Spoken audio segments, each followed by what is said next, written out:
All right, 5:45. We are live on Instagram, Facebook, YouTube. Excellent.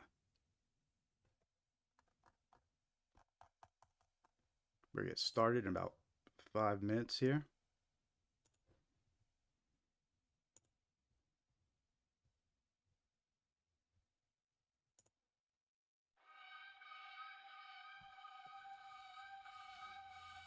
Yo, it's Jared in the booth, spitting scamming with truth. They fishing in your inbox, man, they stealing your youth.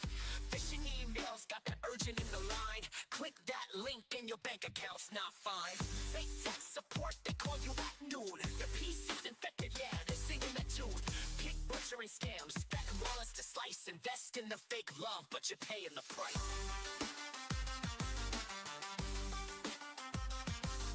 Scammerware 101, keep your eyes wide open. If the deal seems sweet, man, they're probably hoping. You must go to the store and buy gift cards. Stop! It's a scam! My uncle works at a hedge fund and gives me insider trading tips. Download this trading app. Stop! It's a scam! My bank suddenly needs my password, my PIN, and my first pet's social security number. Stop! It's a scam! This is urgent. You can't hang up. Get lost, scammer.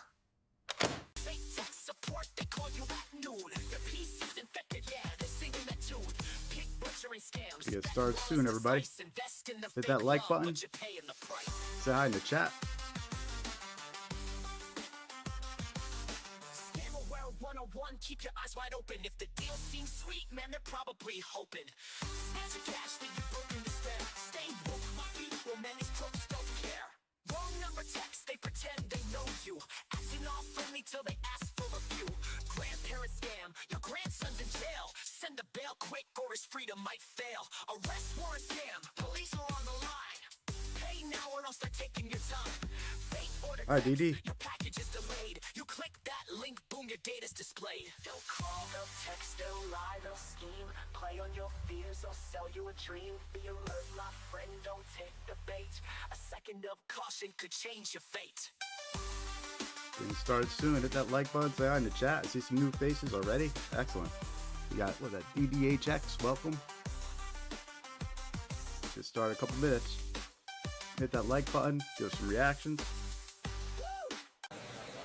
You must go to the store and buy gift cards. Stop! It's a scam! My uncle works at a hedge fund and gives me insider trading tips. Download this trading app. Stop! It's a scam! My bank suddenly needs my password, my PIN, and my first pet's social security number. Stop! It's a scam!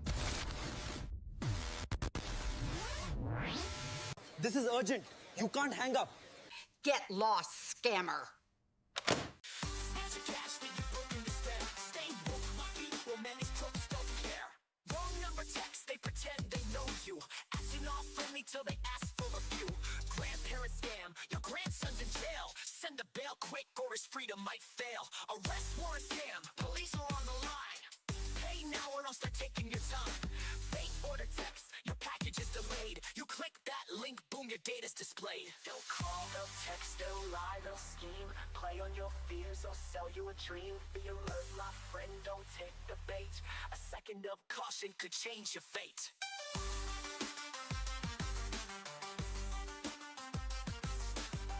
Everybody hit that like button. We get started soon here. Just a minute. A lot of stuff we're going to go over this evening.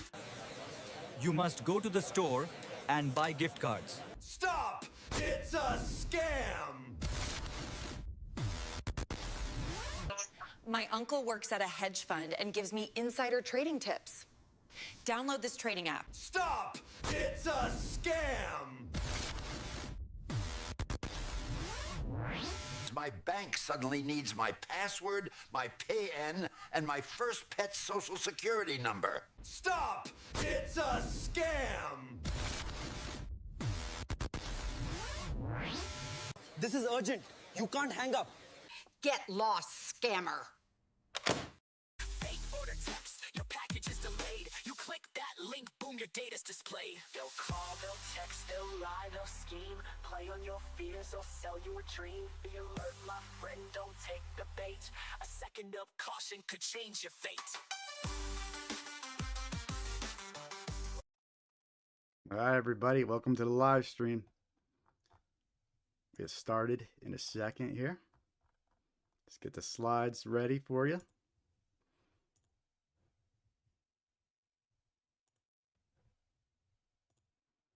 All right, everybody, welcome to the live stream. 5:50 Thursday. It's time to go over some scams. I see some new faces here. Good to see you. I see DDH over there. I see Matthew Behrens, who's always sharing my stuff. I see you, Matthew. Thank you so much for sharing all our posts. We appreciate it. All right. So if it's your first time joining us, welcome to the live stream. I'm Jared with Scamware 101. And our mission over here at Scamware 101 is to spread awareness of common scams that target individuals like you, me, your friends, your family, really everybody. Right? Because we're being targeted from all directions, whether it's emails, text messages, phone calls, right? All day long, it's just a onslaught of scams, right? And we need to protect ourselves. And over here at Scamware 101, we believe knowledge is the best defense against scams. So one of the ways that we spread awareness about these scams is through this weekly live stream that we do here on YouTube. And we're also on Facebook and Instagram streaming too. And on this weekly live stream, we're going to go over 20 common scams that are circulating and targeting you. We're going to go over some red flags to help you identify and prevent the scams, and we're going to share real examples. That's one of the things that separates us from a lot of the presentations you see out there. A lot of these presentations just kind of repeat the same old things. Don't click links. Don't open attachments, over and over again, right? But we actually show you examples of scams and active scams that are circulating. We're going to show you text message examples. We're going to show you snail mail examples. We're going to play you some phone calls, right? So lots coming up this evening. We're going to stream for about 3 hours, maybe more. We'll see how we're going, how many viewers we get. But we're going to be streaming for at least 3 hours this evening. So plenty of time to share this stream, invite some friends, get some more people in here to help spread awareness of these scams. So if you want to help out, we got super chats enabled. If you want to throw us a couple bucks, we always appreciate it. We also have YouTube memberships enabled as well. So you can help support our mission that way. And we have merch available too in our YouTube store and on our website. So check that out if you want to help out financially. We appreciate it. But hey, follows, likes, subscribes, we appreciate those too. So please hit follow, like, subscribe. It really does help to get the word out. You can also visit our website, join our free mailing list. Go to scamware101.com. You hit join mailing list. It's free to join. We'll send you a reminder about an hour before we go live each week, and we'll send you some scam awareness tips. And while you're there, you can see all the links to our social media profiles. So YouTube, Facebook, Threads, Instagram, Blue Sky, X. We're on them all. So hop on over there, give us a like, a follow, and help us spread awareness.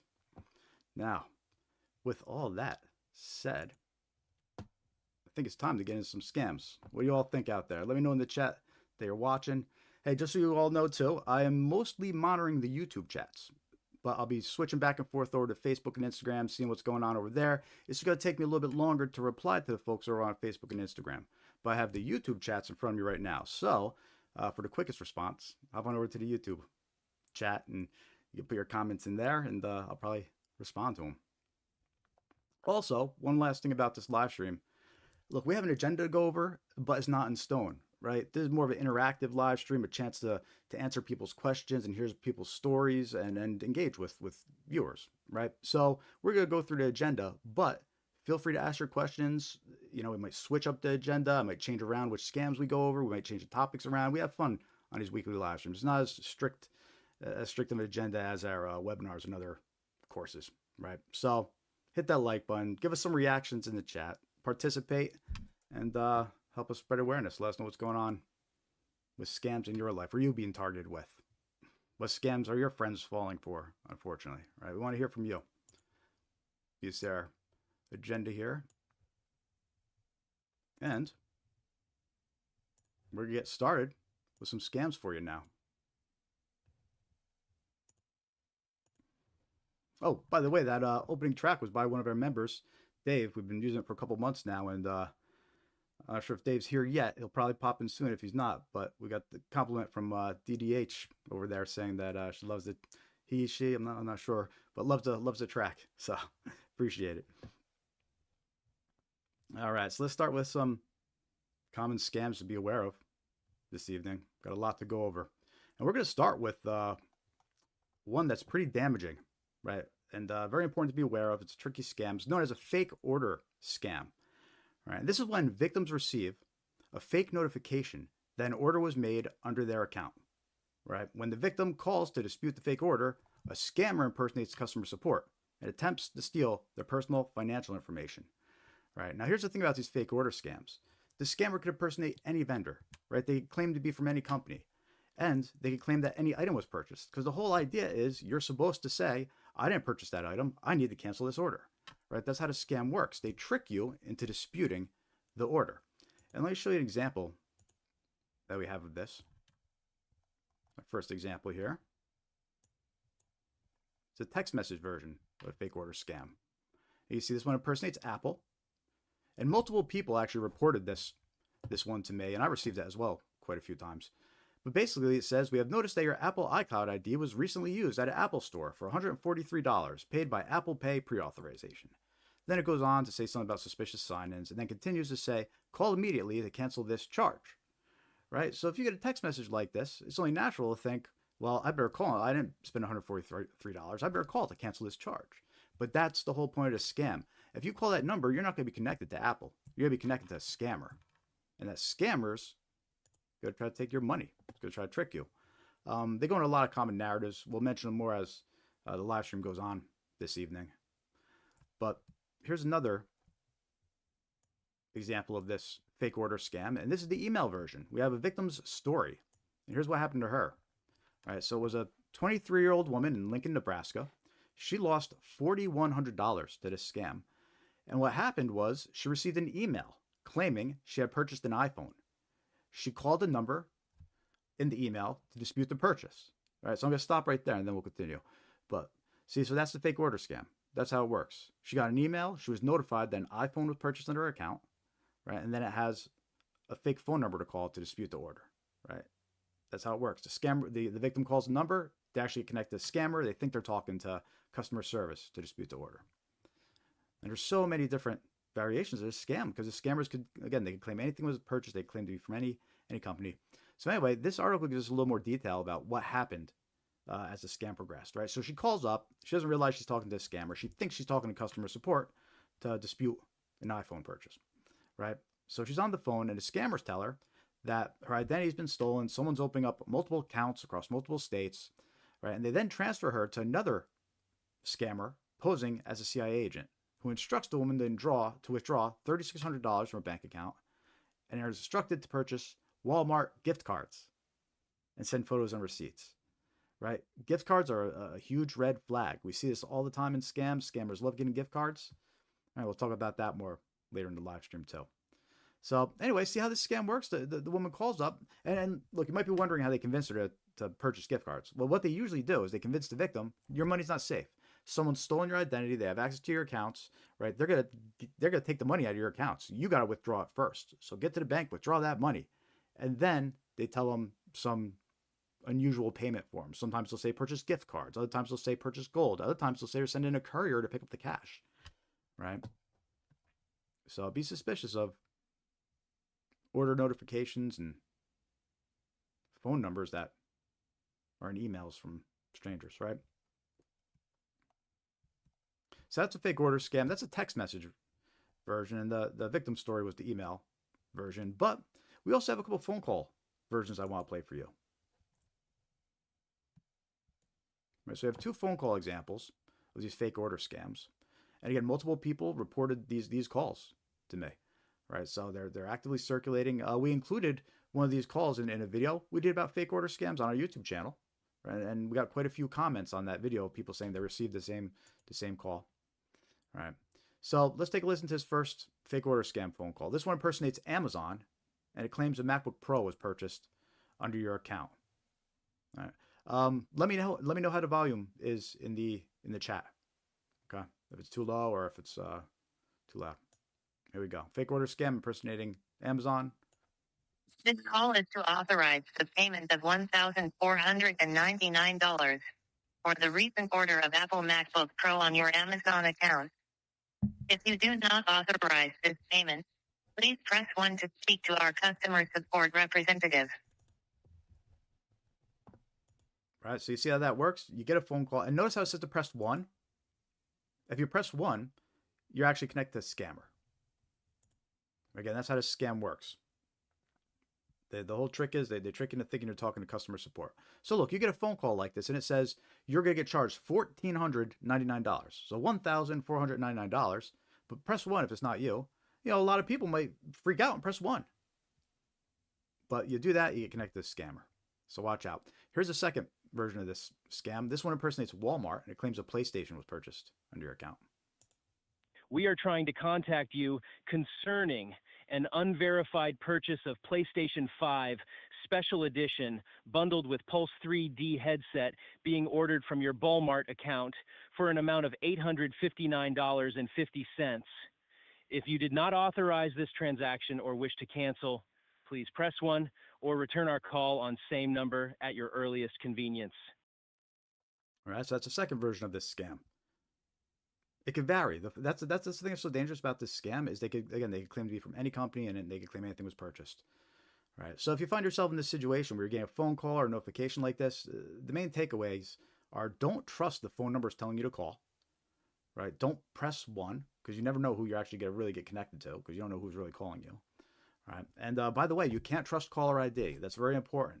I'm going to mention that a lot this evening. You cannot trust caller ID just because it says that it's Amazon calling or Walmart calling. That doesn't mean it is. All right. So what you want to do, you get a call like this. If they're claiming to be Amazon, log into your Amazon account directly. If they're claiming to be Apple, log into your Apple account directly. Right. Check your accounts yourself for any charges that seem unusual. Or look up the official phone number. Make sure you call up the actual phone number and check customer service if it was real. All right. But most of the time it's not going to be. Most of the time it's fake. It's a scam.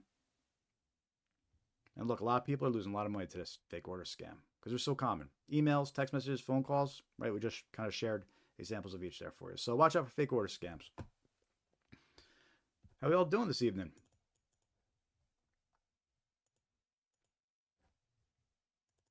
Let me know how the volume was in the chat when I played those recordings. If it was too low, too loud, or just right.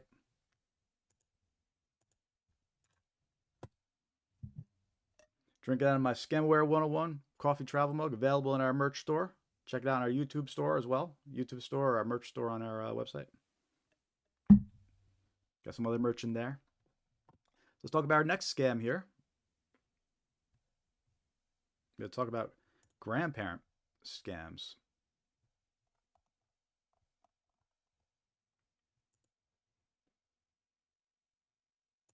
And the thing about these grandparent scams, they're called grandparent scams because they target your grandparents. They target the elderly. They target your grandparents, your parents. It's fixing the camera there. It's not right, right? So what they do, they're specifically targeting the elderly. So anyway, how this scam works is scammers impersonate a distressed relative, claiming to have been arrested and needing financial help. Victims, usually seniors, act quickly to assist their loved ones. The scammers will often impersonate law enforcement, court personnel, and lawyers to extract even more money from their victim. All right, we have a video I'm going to play for you of one of these grandparent scammers. And here's the thing. You might be wondering to yourself, how could someone fall for this? And they would know if it was actually their family member calling or not. But we actually have a video here that I'm going to share with you.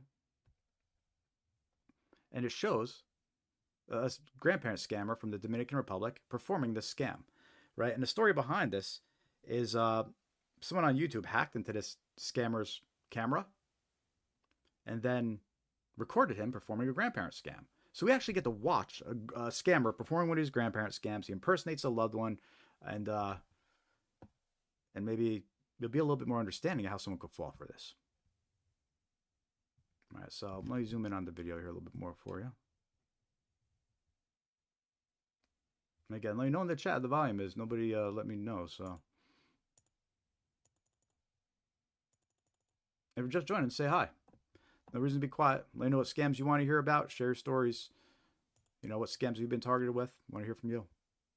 All right, so let's watch this grandparent scammer. This is a real video of a grandparent scammer. Oh, Mom, I had a car accident. Huh? I had a car accident, Mom. Is this Linda? It's me, Linda. Where are you? I got a car accident. What happened? I'm gonna put the officer on. I got arrested. You got arrested? Hi, ma'am. Yes. Hi, are you Linda's mom? Yes. What I'm gonna need you to do is grab a pen and paper and write down Linda's case number, ma'am. I need you to hurry up, please, ma'am. Case number? It's the number 2. 2? The letter B as in boy. Can you read that back to me? 2, B. Now, I'm gonna read what's going on, ma'am, okay? Okay. Linda was involved in a car accident. It was stated in the police report.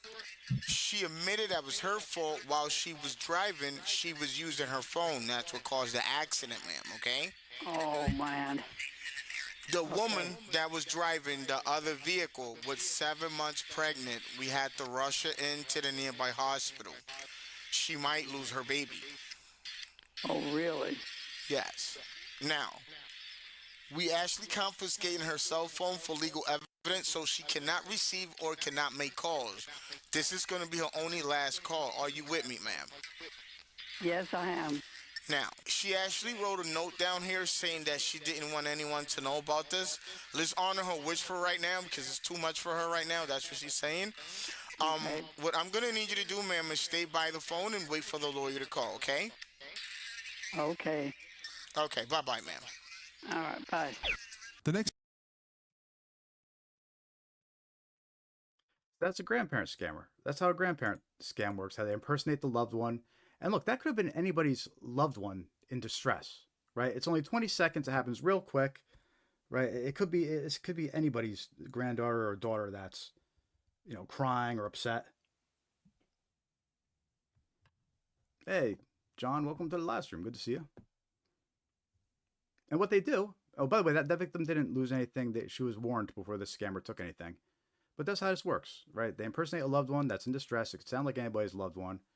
Then they impersonate a police officer. And the thing, and the other thing about these scams is what they do is they'll continue impersonating different agencies until they extract everything they can from your grandmother, pretty much, right? They impersonate the police and say you got to pay. Then they impersonate the court and say you got to pay. Then they impersonate, I don't know, a bail bond officer or something, you got to pay. And then they impersonate lawyers and say you got to pay.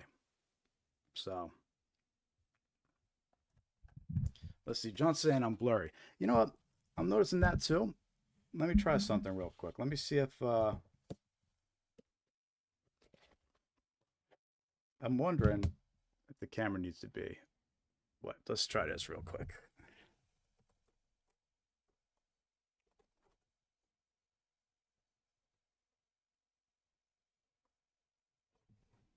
Let's see if that's any better with the with the lens there.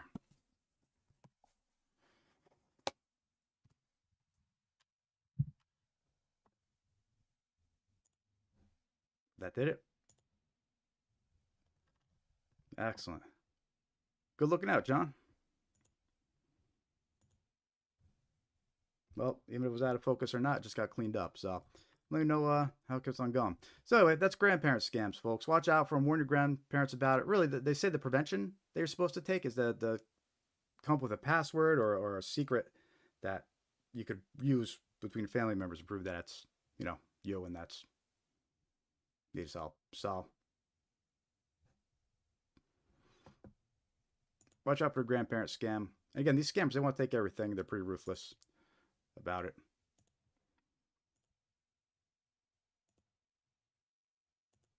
Next scam we're going to talk about here.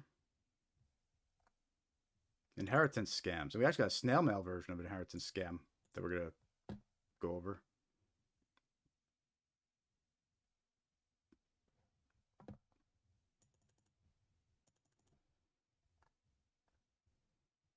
So, inheritance scams. Victims are contacted with claims of a large inheritance from an unknown relative. But to claim it, they must pay fees or provide personal details.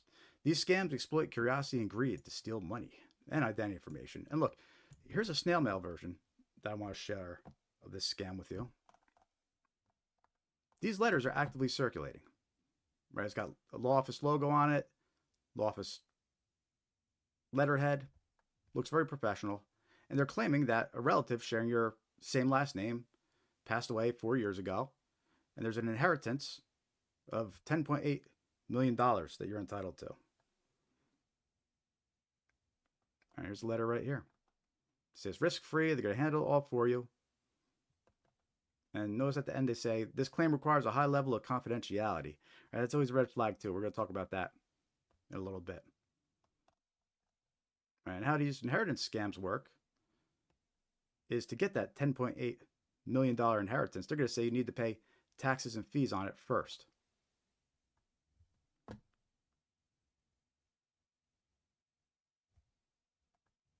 Which, by the way, that's an opportunity. I'm going to share a new example here that I've never shared yet. I was going through my archives here and I found one that I wanted to share. And it could be related to this type of scam. One sec. So you find yourself in a situation like this where they're saying you need to pay fees or taxes on the inheritance first. They might even provide you with a fake bill that looks like it's from the IRS, like this. And this example is actually from somebody that was the victim of a lottery, a fake prize and lottery scam. And this is what they gave them, saying because the IRS subpoena for publishing clearinghouse. So they were telling the victim that they wanted to publish this clearinghouse, but to get the money, they had to pay these taxes first. And they even provided this fake bill that was supposedly for the taxes from the IRS. And they could do something, they'll probably do something similar in these inheritance scams. They provide you with the letter first, and then they say, hey, now you need to pay an IRS fee and taxes first. Here's the form, but it's all fake. And you make that payment, it goes to scammers. So watch out for these inheritance scams. And you'll notice on the letter, it has the name of the person this is addressed to, and they make the victim's name match. Right? So they list the victim's name here. They made the last name match the person this letter was sent to. So that little attention to detail, is what makes these scams more believable to people. But a quick Google search actually brings up other people that reported the same scam, receiving the same letters. The only difference is they swap out the last names, to match. So anyway, be aware of this scam that's actively circulating. This example is a little over a year old, but it's still a very common active scam, inheritance scams. Hey, Dave, welcome to the live stream. Good to see you. Thanks. I'm glad you enjoyed the webinar yesterday. I was doing something new. I'm doing another one on Saturday. I'm going to try to do webinars like that, like twice a month, like one on a Saturday and one during the week, just as another way. It's a different format. It's a different training format, and I'm using it to kind of like promote the lessons or the courses that are available too. So yeah, thanks for showing up. That was cool. Appreciate that, Dave. Oh, by the way, when we started today's live stream, I was playing the intro song, and one of the viewers in the other chat over here, DDH, said they loved the intro song. They asked if I made it, but I was like, nope, one of our members did. So, but we got some compliments on the theme song. So good job, Dave.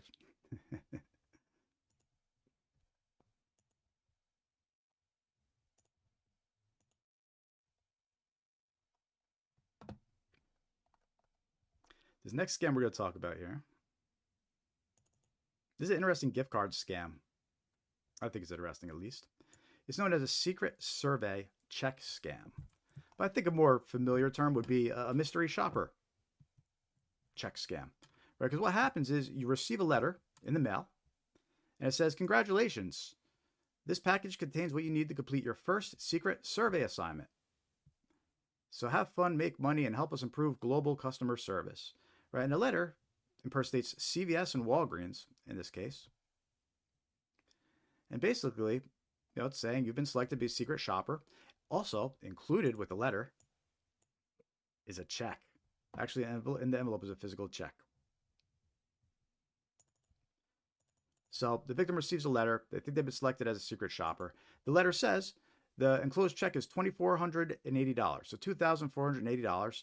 They say go purchase 4 gift cards, $500 each, so $2,000 worth of gift cards, and you keep the extra $450 as commission. Right? So it's an easy secret shopper task, and someone might think that this is legit, but it's not. Because what the instructions do is they say to deposit the check, and then within 12 to 24 hours, go buy the gift cards. Right? But the way the scam works here is, sure, you'll be able to deposit that check for 12 to 24 hours, but in about 24 to 48 hours, the bank's going to turn around and they're going to reject the check. They're going to bounce it, and you're going to get hit with a fee for depositing a bad check. The $2,400 is going to disappear because it was a bad check, and you're going to be stuck $2,000 in the hole because you sent those gift cards to the scammer already. Because here's the thing with these gift cards. You take pictures and send them to the scammer, that's it. It doesn't matter if you're physically holding the gift cards anymore. When you sent pictures of the numbers on the gift cards, the scammer cleared out the funds, and you're not getting those funds back. All right, so it's an interesting scam. They make you think you've been selected as a secret shopper. They instruct you to purchase Apple gift cards, Razer gift cards, Nike gift cards, Steam Wallet gift cards.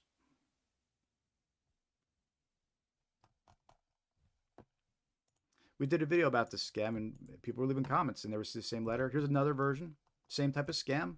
Impersonates Walgreens, CVS, has a check enclosed, tells you to purchase gift cards, except the check was a little bit less, though. They tell you to purchase 3 gift cards for $500 each. This scammer only wants Apple gift cards, though. So I've seen reports, even though the examples here are just Walgreens and CVS, there have been reports of a Whole Foods version of this, a letter that impersonates Whole Foods and says, you've been selected as a secret shopper. But I would imagine that pretty much any place that sells gift cards, this scam is probably circulating for them. So pretty much every place that this lists, I bet there's a scam circulating. Walgreens, Best Buy, Target, CVS, Rite Aid, Family Dollar, Meijer, Kroger, Safeway, Dollar General, Walmart, Speedway, Albertsons. It's probably a safe bet that there's letters circulating that impersonate all of those saying, you've been selected as a secret shopper. So, and look, just because there's a check, that's actually a red flag, right? You get a check in the mail that you weren't expecting like this, it's a red flag. If you fall for the scam, not only do you get scammed out of $2,000, but you also get hit with a fee from the bank for depositing a bad check, and if it overdrafts your account, they hit you with another fee. So you get scammed by the scammer and you get scammed by the bank. So don't fall for this this type of scam.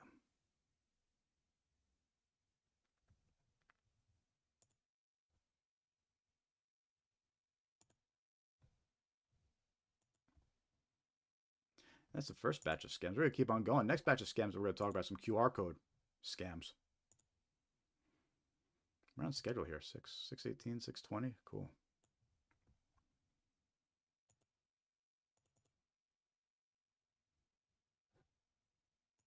Yeah, I see some more people in the chat. We got Dave in there, Matt in there, John in there, aka Nice John.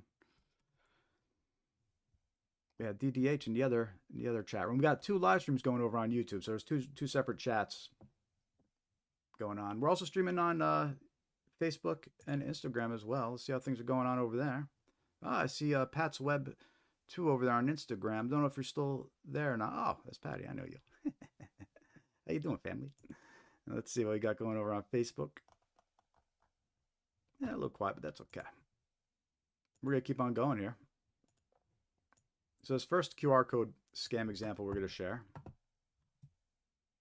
is actually a postcard scam. You would get this postcard in the mail. It's offering you free wireless Bluetooth earbuds. And it's a QR code to scan. But if you scan that QR code, at least according to this report, it's going to steal your Amazon account details, your name, address, your credit card details.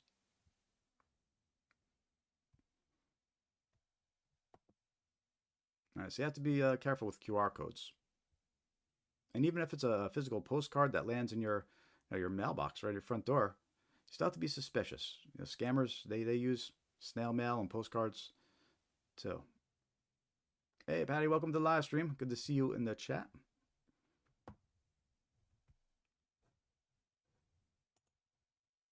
Also, we're going to notice these wireless Bluetooth earbuds are a common item that scammers like to lure people in with too. So we'll notice that in some more examples that I'm sharing this evening. But the point is, watch out for these QR codes. right? Even they land in your mailbox, you have to be careful with them. The only safe QR code to scan is the one that says donate on my screen that's circulating through here. That's the only QR code that's safe to scan. No, I joke. But look, the safest QR code, in all seriousness, the safest QR code is one that you don't have to scan, meaning that instead of scanning the QR code, it says what website to go to, right? And I'll use mine as an example, right? My QR code is there to donate, but if you don't want to scan it, you don't have to because the URL's right there, scamaware101.com/donate, right? So you can just type it in directly, which is really what you should do instead of scanning QR codes. If you know where they're supposed to go, just type it in directly. That's the safest bet. Bypass it completely. All right, but let's look at a couple more QR code scans here.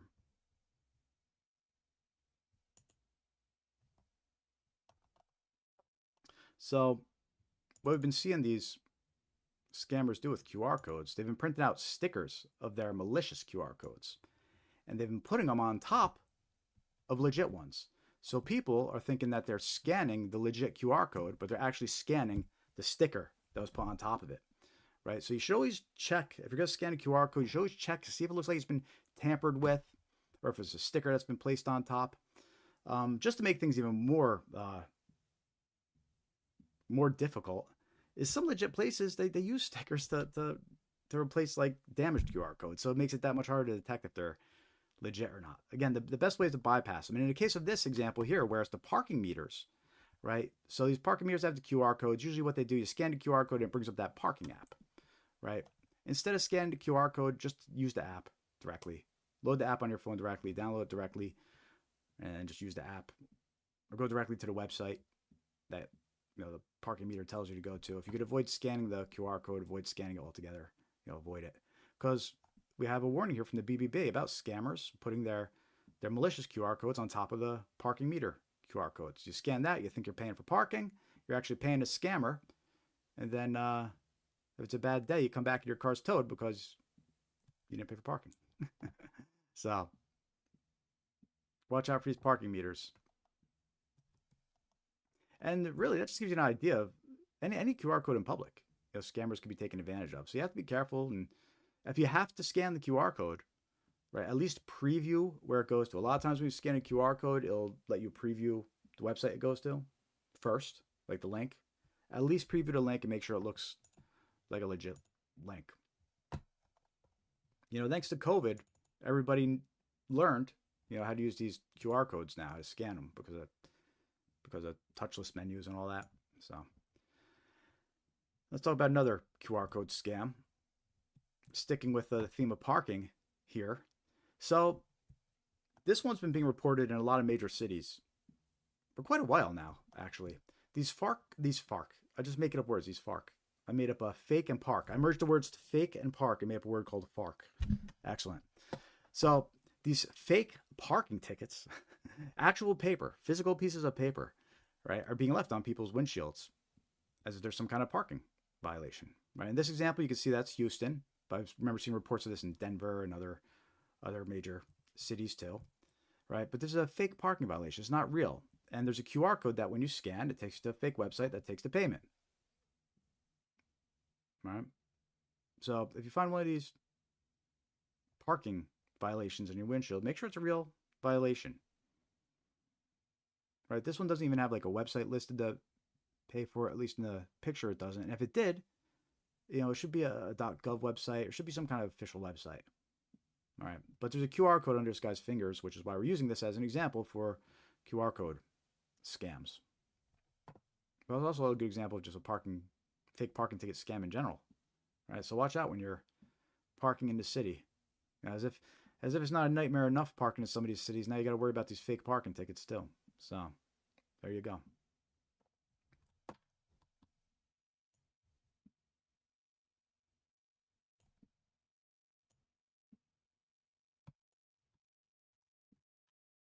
Cool.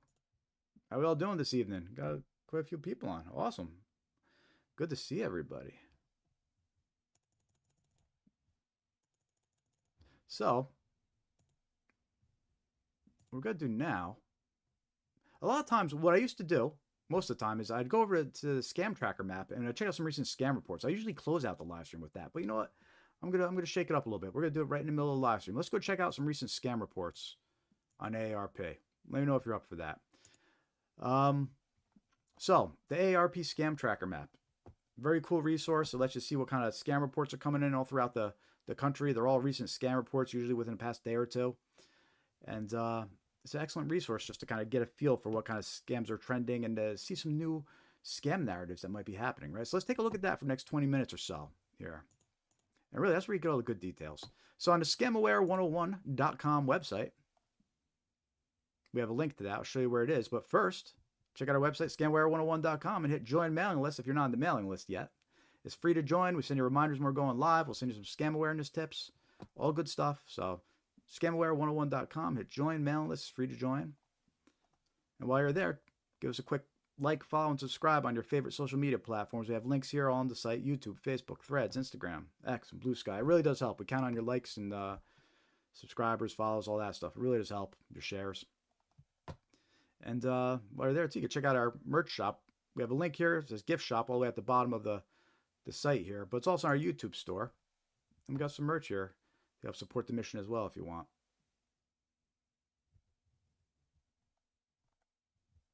Got some water bottles, some coffee mugs, travel mugs, some stickers. So it can help support the mission over here at Scamware 101. But anyway, let's get back to these scam reports now. So back on the scamaware101.com website, you click Tools and Software. By the way, lots of useful tools and links on this page. We're not going to talk about these now, but definitely worth taking a look. And all the way at the bottom, the last link we have listed there is the AARP Scam Tracking Map.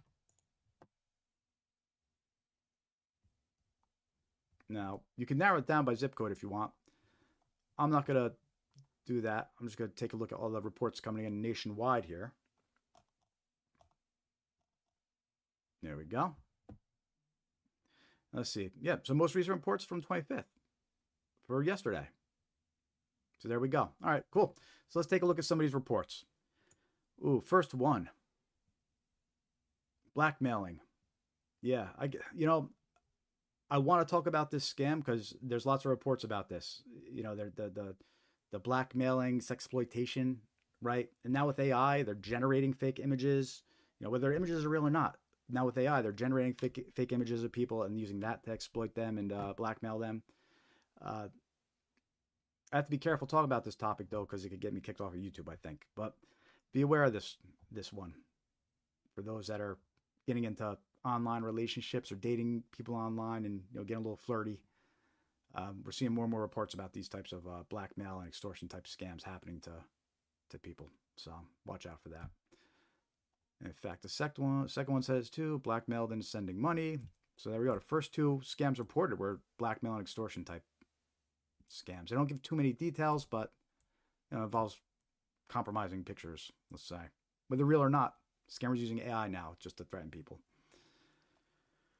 Next scam listed here, AARP. So AARP is getting impersonated a lot. I don't like to talk about those scams often, though, because I feel like since we're looking at the AARP Scam Tracker Map, I feel like it's going to be kind of overrepresented here. Like people are specifically going to be complaining about AARP stuff on here. So I don't like to talk about those specifically, but it is something to be aware of as far as impersonations happening, AARP impersonation emails and things like that. So do be aware of that. Debt scams. Okay, so here's somebody reporting, saying somebody reached out to them saying they're from a federal review board and that she was 60 days past due on a debt. We're seeing this a lot more on these debt scams. Phone calls from scammers impersonating debt collectors, and sometimes they'll even give you a case number. Sometimes they impersonate processing companies and they're threatening you with a legal lawsuit over a debt that doesn't exist. So these debt scams are very common. So be aware of those and watch out for them too. See what else we got here. Business imposter scam. Verizon fraud prevention. Recording order for iPhone. Okay. So this is a twist on the fake order scam that we were talking about. So it's funny because the fake order scam, one of the examples that I gave was the victim was contacted about an iPhone purchase, right, by email. In this report here from yesterday, February 25th, This person received a message from a scammer impersonating Verizon fraud prevention about an iPhone being purchased, and then instructs to press 1 to speak with customer support. And that's a good example of a fake order scam. You get a phone call. Someone says, you didn't purchase an iPhone, press 1 to dispute it, and they get connected to a scammer. Yeah, so fake order scams, they're so common right now. It's super important to be aware of those. Apple is a popular company that they impersonate, and iPhone is a common one that they say was purchased, but it could be anything that they say was bought.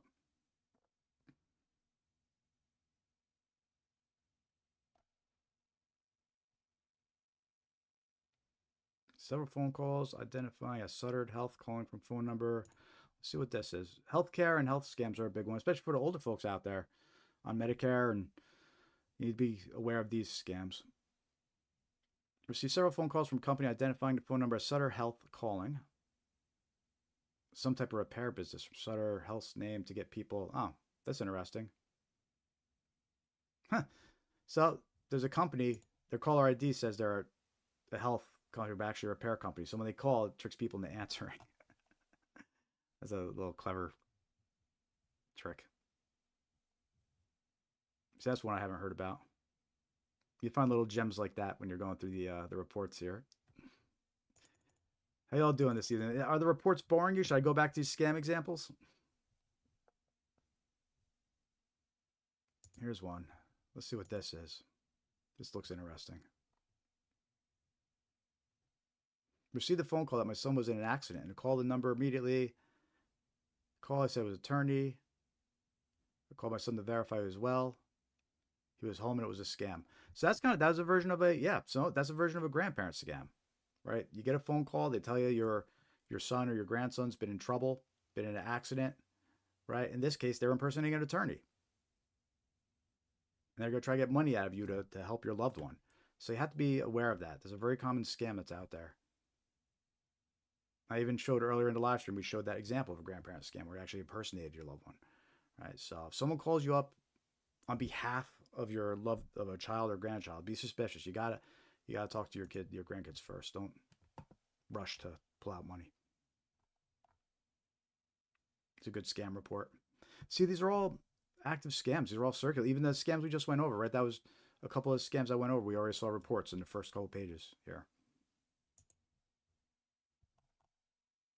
All right, so now these are 2 days old, these reports here. Got a call from a person impersonating Citibank. Told me there was a suspicious transaction on my card. This is probably one of the number one scams going around right now is these bank impersonation scams. They're up there. They're up there with lottery scams, like publishing clearinghouse scams too. But these bank impersonation scams and pig butchering scams, like those are probably like the top 3 that are going around right now. Or top 3 damaging scams. But the bank impersonation scams, look, they don't impersonate. They might even know what bank you have already, right? So when they call you up, they might know what bank to impersonate already. Scammers know things about you. But in this case, they were impersonating Citibank. Told the victim a suspicious transaction. Game of reference number. And the call didn't go any further than that. But they use a suspicious activity as a starting point for the scam. Because then they say your identity's been stolen, your money's not safe, now you have to withdraw your money.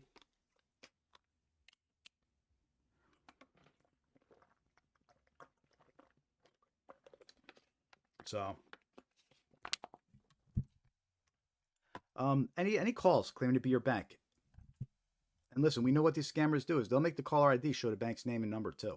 You can't trust caller ID. You just can't. Any calls claiming to be your bank, you have to hang up and call your bank back directly. Call back using the number on the back of your bank card.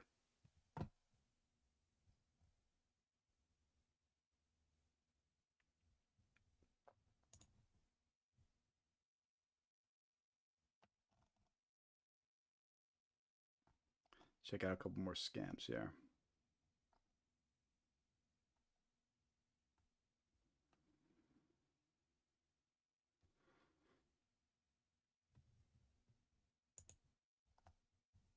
Government imposter scam.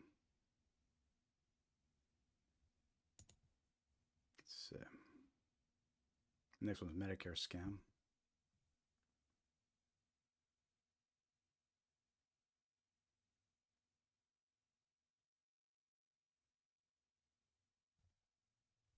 Enough details on that one. We'll check one more page of reports.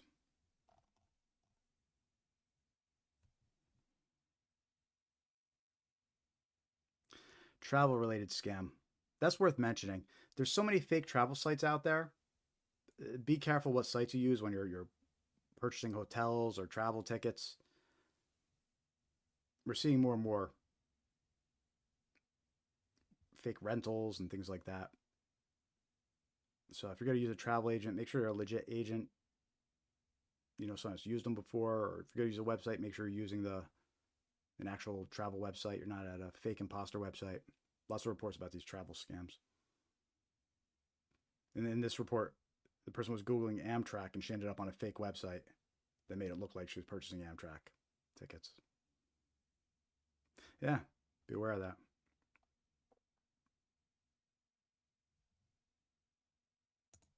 Investment fraud scam. Let's see what this one says.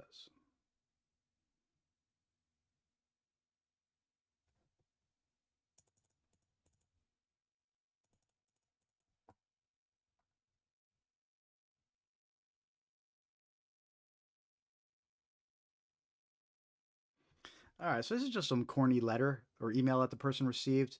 And it's one of these,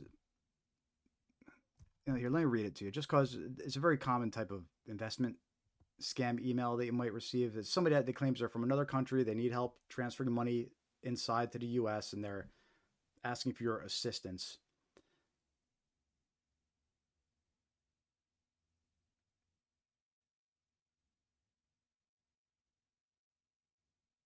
They're basically seeking help from someone in the US, getting funds for their company.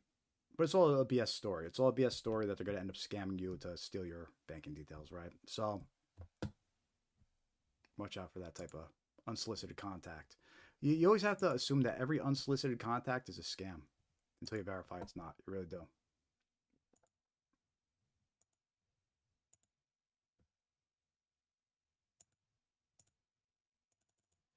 All right, everybody. I think it's time to get recaffeinated. Who's still out there? Who's still watching? Let me know if you're still here if I bored you away here. Let's check over on Instagram, Facebook. We're still streaming good on there.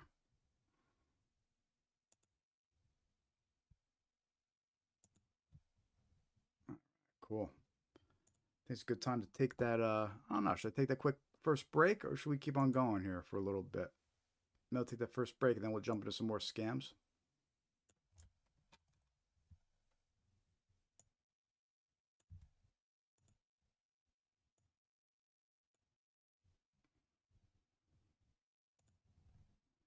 Yeah, you know what? Let's do that. I'm going to take the first break of the evening here. I need to get recaffeinated.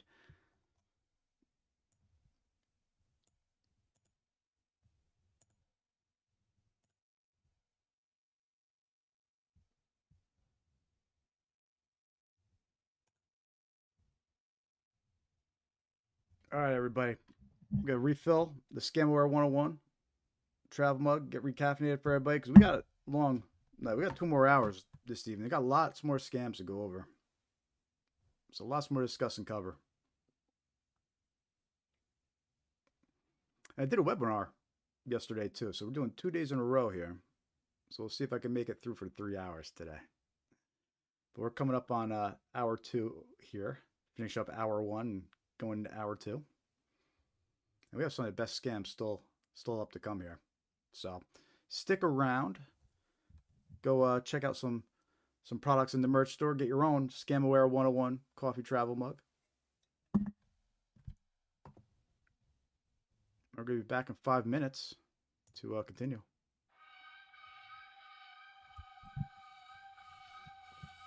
Yo, it's Jared in the booth, spitting scammer with truth. They fishing in your inbox, man, they stealing your youth. Phishing emails, got that urgent in the line. Click that link and your bank account's not fine. Fake tech support, they call you at noon. Your PC's infected, yeah, they're singing that tune. Pick butchering scams, betting wallets to slice. Invest in the fake love, but you're paying the price.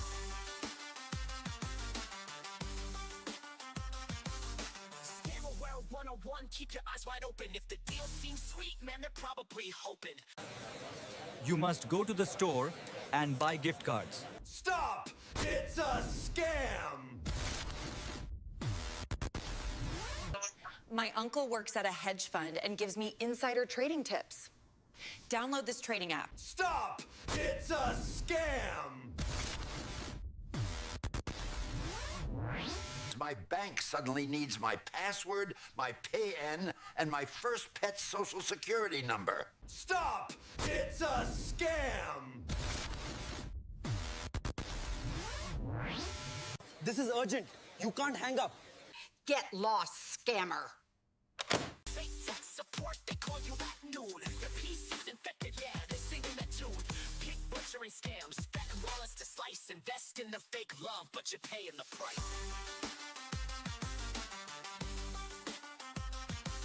Scammer World 101, keep your eyes wide open. If the deal seems sweet, man, they're probably hoping.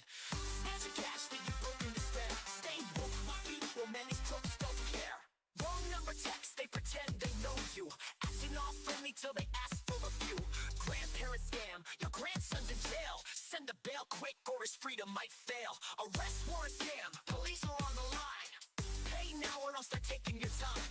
Fake order text, your package is delayed. You click that link, boom, your data's displayed. They'll call, they'll text, they'll lie, they'll scheme. Play on your fears or sell you a dream. Be alert, my friend, don't take the bait. A second of caution could change your fate.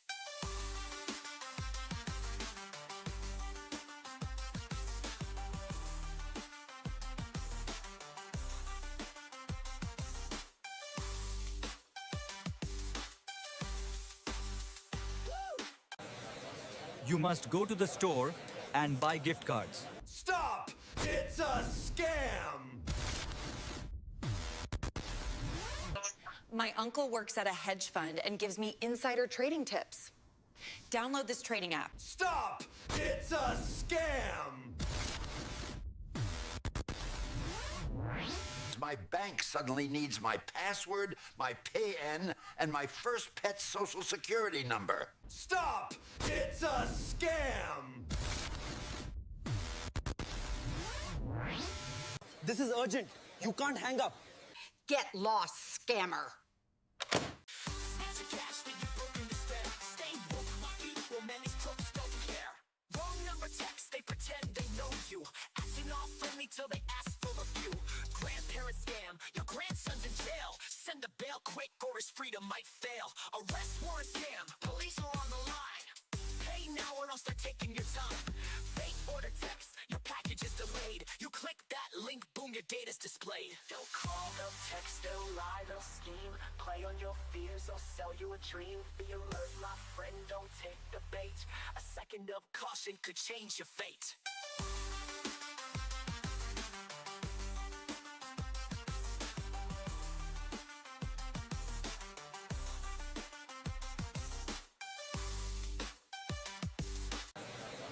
You must go to the store and buy gift cards. Stop!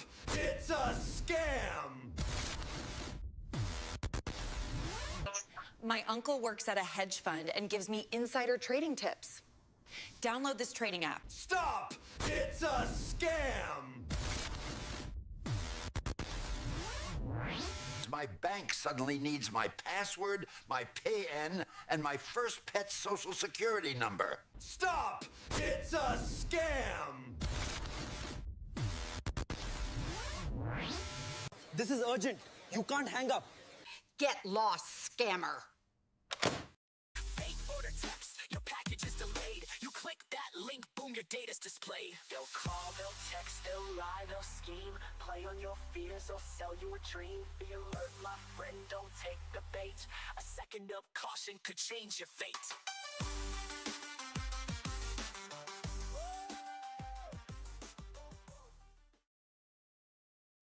All right. That's right. Get lost, scammer. How we all doing this evening? Welcome back to the second hour of our live stream. Every Thursday at 5:45 p.m. Eastern. I'm Jared with Scamware 101. And our mission over here is to spread awareness of common scams that target individuals like you, me, your friends, your family. All right, we're being targeted all day long by these malicious criminals that want to steal your money. They want to steal everything you got. We're not dealing with scammers that just want to take $100 or $1,000 even. These are scammers that want to take everything you have, your life savings, your retirement fund, anything you have in your checking. They want to take any inheritance that your parents and grandparents have put away for you. They want to take everything, right? So we need to do our part, spread awareness about these scams and warn people about these scams. And we're trying to do our part over here at Scamware 101. So make sure to hit that like, follow, subscribe. Help us spread awareness. Follow us on social media. We're on all your favorite social media platforms. YouTube, Blue Sky X, Facebook, Threads, Instagram. Reshare our content. It really does help. Join our free mailing list, scamware101.com. It's free to join. We'll send you reminders when we're going live, updates, when we post new scam awareness content, all useful information. Again, scamware101.com and hit join mailing list. You could also donate. We gladly accept donations. Scamware101.com/donate. And we also have super chats and super thanks and memberships enabled on YouTube as well. If you want to support that way, we appreciate it. And we also got merch. Mentioned it before the break. Got our Scamware 101 coffee mugs, travel mugs, stickers, mouse pads, water bottles in our merch store. It's on our YouTube store. Check that out. And we have a link down here to our gift shop as well. Merch store gift shop link. So check it out. Help support what we're doing. We're trying to do something good over here, you know? All right. And on that note, let's keep on doing some good here and go over some more scams.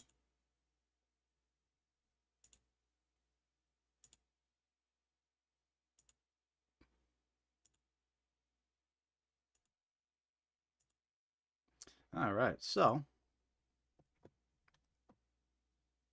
this next scam we're going to talk about is a gift card received scam.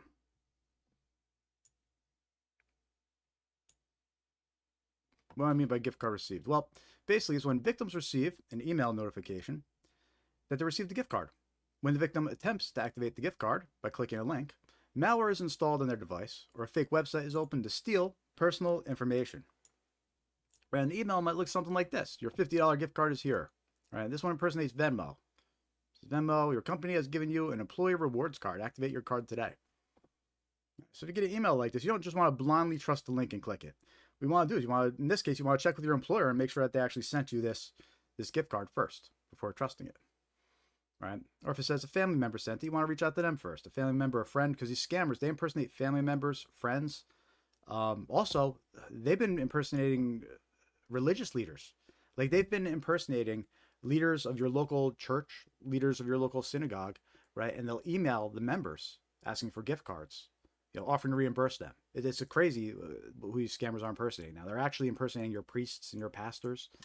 We're gonna release a video soon about that scam. Or maybe I'll talk a little bit about that scam this evening too. Let me know if you guys want to hear about that one, if that interests you. If you're a member of a church or synagogue or really any faith-based organization, your leaders are getting impersonated. So anyway, so that's a gift card received scam. Right? You get a notification like that, you always want to confirm that whoever says sent you a gift card actually really sent you one.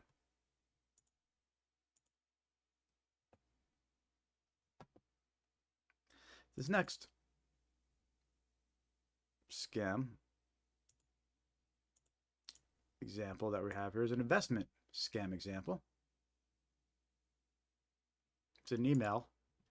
And this email was actually sent to us by one of our members, Katie. I don't think she's here this evening, but it's a bizarre example of some kind of investment email, right? So, but what I like about it is it has so many red flags about it, though. It's a great example to point out different red flags. So here's this investment email.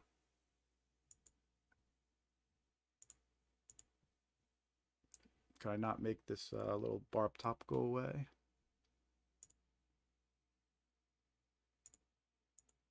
Oh, whatever. I was trying to get rid of the little top bar for you. I'm not sure which one does it though. Whatever, no big deal. So, this email, right? First of all, it comes from outlook.com. email address, which that's a red flag, right? It's a red flag if it's supposed to be from like a business or some big professional investment company, especially when you're talking about millions and millions of dollars, which this email goes on to talk about, right? And you're sending out this email from an outlook.com email address, a free email address. It's like the same as a gmail.com email address. That's just kind of a red flag when you're dealing with, something that's supposed to be professional, right? And then it goes on to say, dear friend. That's a red flag, right? Because it's not addressing you directly. Instead, it's saying, dear friend, which means the same email is probably being sent to thousands of other people, right? Because now you can. It doesn't address anybody specifically. It says, dear friend. So he could send the same email to thousands and thousands of other people, right? So that's another red flag in this email.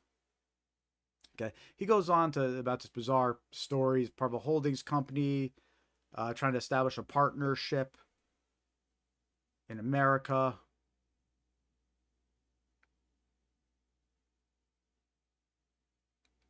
Managing an investment portfolio. It's a whole bunch of, like jargon about just trying to find an apartment in America, help them manage an investment portfolio. It's actually a little bit similar to that report we just read on the AARP site, right? Where it was that scam where the guy said he was out of country in the UK and he was trying to get, needed help moving money or, right? There's a similar scam, except this guy's going to be like a holdings company. Anyway, so then it signs off with a WhatsApp phone number. Not a phone number, instead a WhatsApp phone number. And that's a red flag too. Like, really, this is supposed to be a legitimate holdings company, and they don't list anything else except a WhatsApp phone number, right? I mean, they got $70 million in USD. They could buy a regular phone line, you know what I'm saying? So it's and then the most bizarre thing about this example of an investment scam. The person attached a passport, a picture of their passport, supposedly, right? Well, this passport, like, one, it's either stolen or AI generated, right? But it's bizarre. The scammer attaches a picture of a passport as if that's going to lend legitimacy to the situation. I don't know, maybe for some people it does, but it certainly doesn't. It should actually be a red flag if somebody that you don't know on first contact includes their passport. That's kind of bizarre. And by the way, you shouldn't be providing your passport to people either. It's one of those things you shouldn't be taking pictures of and sending around to people. So anyhow, it's a bizarre example of an investment scam email from the very beginning, from the email address being outlook.com to the opening being dear friend, to only having a WhatsApp phone number listed, and then to finally including a attachment of a passport, or a French passport. This is a bizarre scam. Anyhow, when things seem off like that, it's a scam. But go with your gut. It's a scam. Hey Liz, welcome to the live stream. Always good to see you. I'm making dinner and doing house crap, but I got you on in the background listening. Awesome, I appreciate it. I'll be the background noise. Oh, in fact, that reminds me, I forgot to bring up the Johnny, why didn't you remind me, man? You're supposed to remind me about this stuff. I didn't bring up the soundboard. I gotta bring up the soundboard here. Let's have some fun.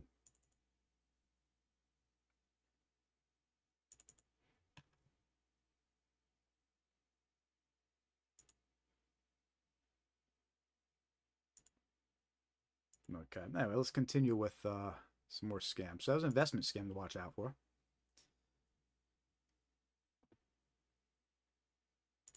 This next scam is an arrest warrant scam that we're going to talk about. It's an arrest warrant scam, or sometimes referred to as a jury duty scam. We have a video about this scam, and we included some actual media reports and clips, warnings from sheriff's departments about this type of scam, this arrest warrant scam here. And basically what happens is the victim is contacted by a scammer impersonating law enforcement. The scammer claims an arrest warrant was issued and fines must be paid to resolve it, or they're going to be. And the scammer then threatens the victim with arrest if fines aren't paid immediately. Look, this could be a scary situation, and there's lots of warnings about this coming out of law enforcement right now. One, because it's a big problem, this scam, and two, law enforcement doesn't like being impersonated. So we see a lot of warnings coming out from like local sheriff's department and things like that about these arrest warrant scams. Now, here's the thing. Here's why it's so convincing and scary when you're in the situation of arrest warrant scam. One, we know now that when these scammers call, most of the time it will actually say on your caller ID, it'll say it's the sheriff's department, or it'll say it's the police department. It'll actually say it's the department that they're impersonating, even though it's a scammer, right? Located in some other country. They can make the caller ID say it's your local sheriff department, right? So one, you're getting a call and your caller ID says it's a sheriff. Okay. Two, the caller says they're the sheriff, right? They claim to be from the sheriff's department and they know things about you. Okay. They know like your address. They know other information about you. Okay. And they have an excuse. They say you missed jury duty, or they say you failed to show up to court, right? And you lost. So now you got to pay fines or you're going to be arrested. Okay. And they're very persistent. They're very rude, which is actually kind of what gives them away, right? When they're being very rude and snappy and like, no, you can't do no, and being very mean to you, like that kind of gives away that it's not necessarily, you know, your typical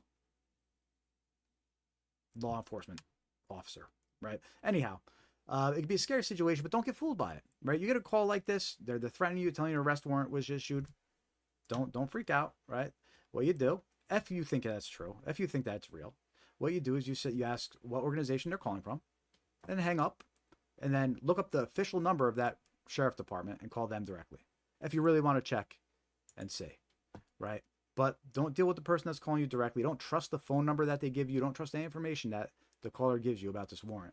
These arrest warrant scammers have been known to even provide fake paperwork, right? They'll provide fake arrest warrants and paperwork and judgments that make it look like, you know, they're for you. But don't fall for this scam, right? You have to hang up and verify through official channels if you're concerned that's even true, which it won't be, because this isn't how the most, I never want to say 100%, but you know, as far as I know, if there's going to be an arrest warrant issued, they're not giving you a warning. They're not, you know, if there is one issued, they're not going to give you a call. They're going to show up at your door. You know what I mean? So anyway, check out the video we did on this. We included some clips from media reports too, from local media reports and other warnings about this. And again, be aware, the caller ID, right? We know that the caller ID it'll show the sheriff's department, even though it's not. And that's in the warnings. That's in the warnings that we've received from our sheriff's department. So if you get a call from someone claiming to be from the local sheriff's department, claiming that there's an arrest warrant that's going to be issued for you, Stop! It's a scam! there you go. How's the volume on that? Was that too loud? I don't know. Anyhow. All right, let's continue to our next scam to talk about here. Bank impersonation scams. We mentioned this a little bit when we were going over to AARP scam reports.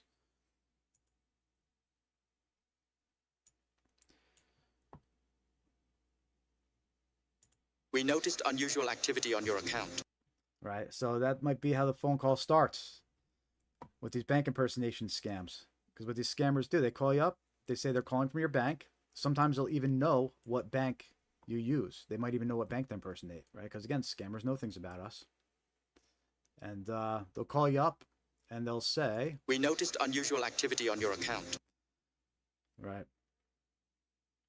And it's all a trick though, right?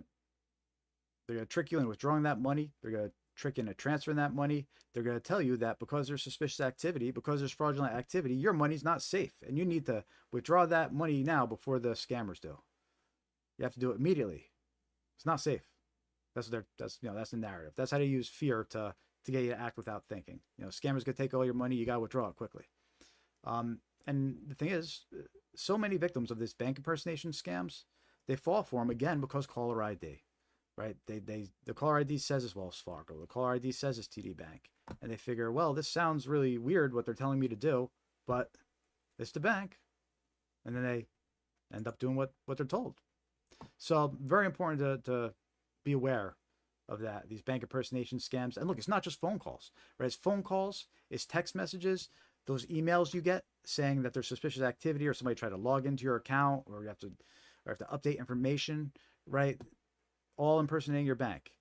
So anything involving your bank, be extremely on high alert, suspicious. Don't click links. Don't call back phone numbers that are left, right? Instead, if there's any concern about something going on with your bank, what you do is you call the phone number on the back of your bank card. Right? That's what you do. Don't engage with somebody calling you, right? Even if the caller ID matches the bank card, doesn't matter because scammers can manipulate caller ID. Right? So anybody calling you, don't engage. Hang up and call your bank directly. Right? And I'm going to show you an example of a bank impersonation scam here. Here's a text message. Right? Verified TD bank card activity. Do you attempt a transaction for $250 at Walgreens? Okay. And there's a little bit of a story behind this bank scam example here. The person that provided it, so before they received this text message, they actually received a phone call. They didn't answer the phone call, but the caller ID said TD Bank. It had TD Bank's phone number and their name. Right, they didn't answer the call. And then immediately after not answering the call, they got this text message. And it says verified TD Bank card activity. So never underestimate these scammers. They're persistent. They'll try on the phone first, then they'll send you a text message. Right. And the idea is you didn't spend $250 at Walgreens, so you got to reply no. And then the scammer's going to try to get you on a phone and they're going to impersonate the bank and they go into the whole narrative. Your money's not safe. You need to move it, yada, yada, yada. Right. So anything involving your bank, if you're concerned, call a number on the back of your card and talk to them directly.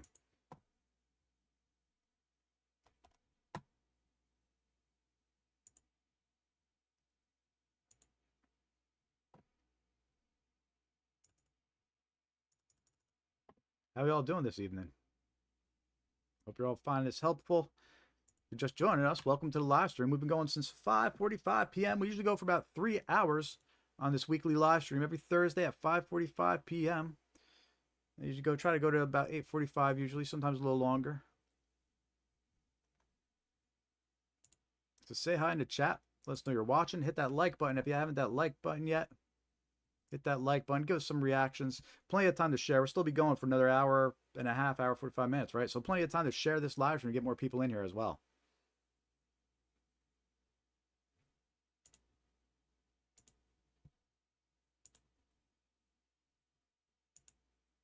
Hey, Johnny, you still out there watching? Is my face blurry again?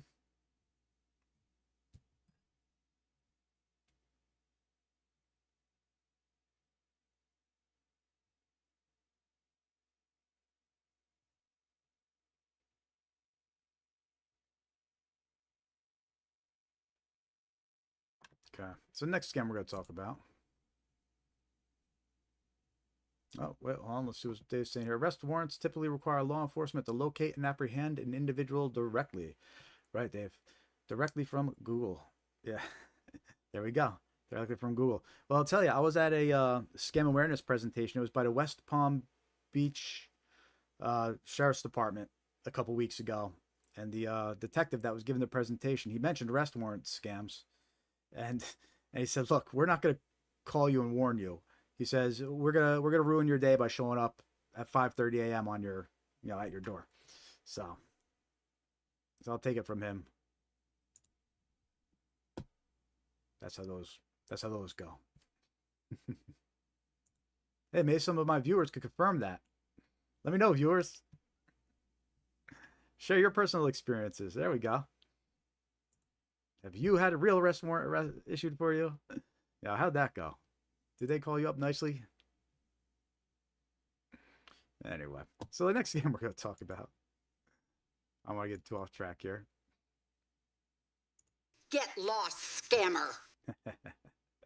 That's what I meant by soundboard. I got a little soundboard over here now. I have some fun. I got some sounds we could play. It's almost like, what is it, like that old Howard Stern show, right? No, we could spice it up a little bit.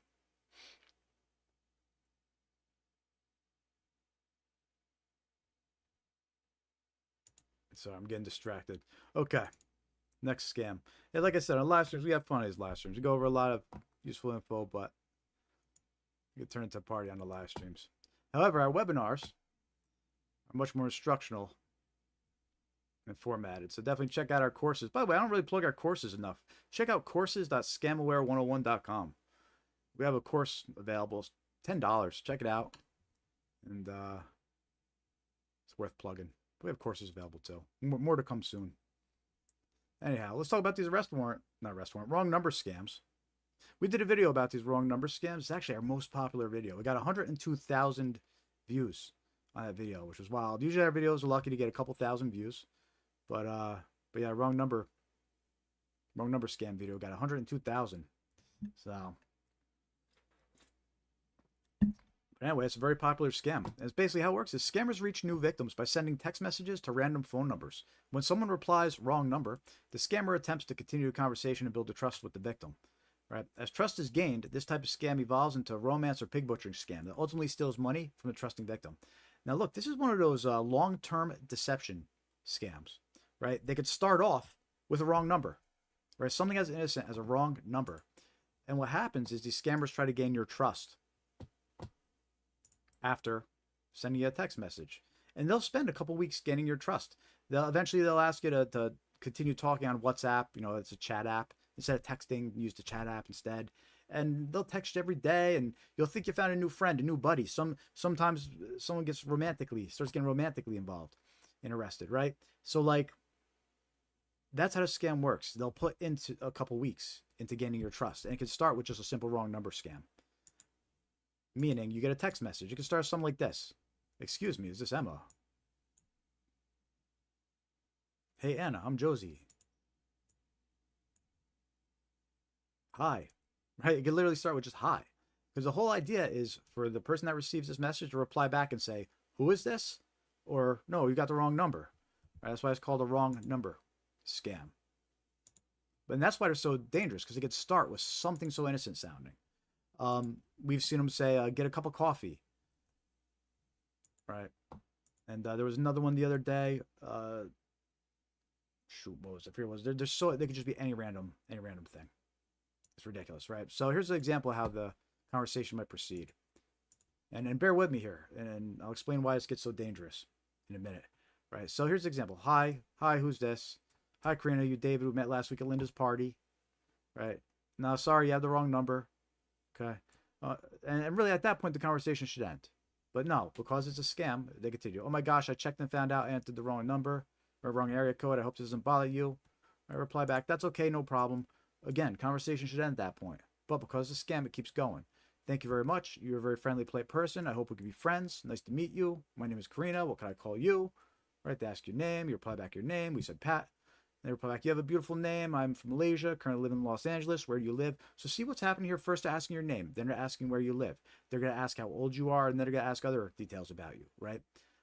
What's interesting about this scam is first it gathers information, and then it determines what scam to go with. Right. And also, something to keep in mind is this is a bot. This isn't even a real person yet. This is a bot. Right. It's sending the same text messages to thousands and thousands of people. And it knows that it's a numbers game. Some of them are going to answer. And then the bot replies and it starts asking these questions. And once it gathers the answers to the questions, it's going to eventually connect a real scammer to take over. Okay, but here's what happens. The real scammer takes over. They know all his personal details about you now. The bot did all the work for him.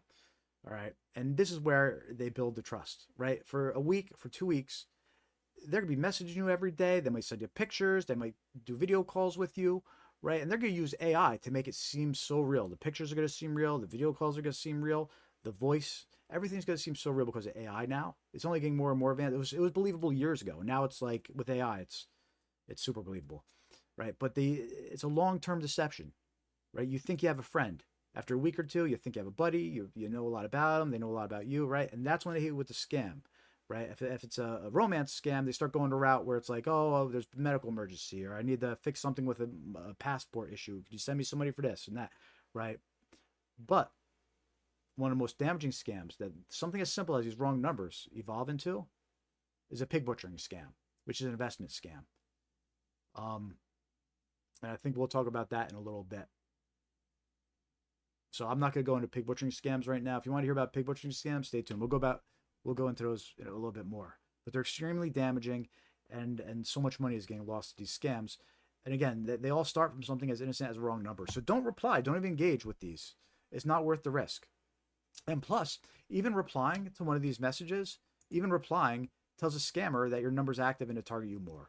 So even if you don't get pulled into some advanced deep scam, right, the scammer still knows your number's active and you're going to get targeted even more from different phone numbers, right? So again, something as simple as a wrong number could turn into a disaster for someone. So don't even reply. Don't even engage.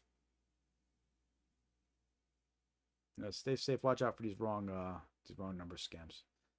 So if you get a message from a number you don't recognize, Stop! It's a scam! Hey, Carmen, welcome to the live stream. Always good to see you. I think Liz is in the other chat. We got 2 YouTube streams going. We got a Facebook stream going, Instagram going. See someone over on Instagram, HM Lomax. Welcome. If you're still there, welcome to the Instagram live stream. I'm mostly watching the YouTube chats, but I'm checking in on Facebook and Instagram just to see if anybody's there, say hi, see if anybody's asking questions. But I'll be slower to respond to Facebook and Instagram. I'm mostly watching YouTube and talking to everybody over there. So for the quickest response, head on over to YouTube. But we are streaming on Facebook and Instagram too. All right, next scam we're going to talk about here. Fake promotion scams.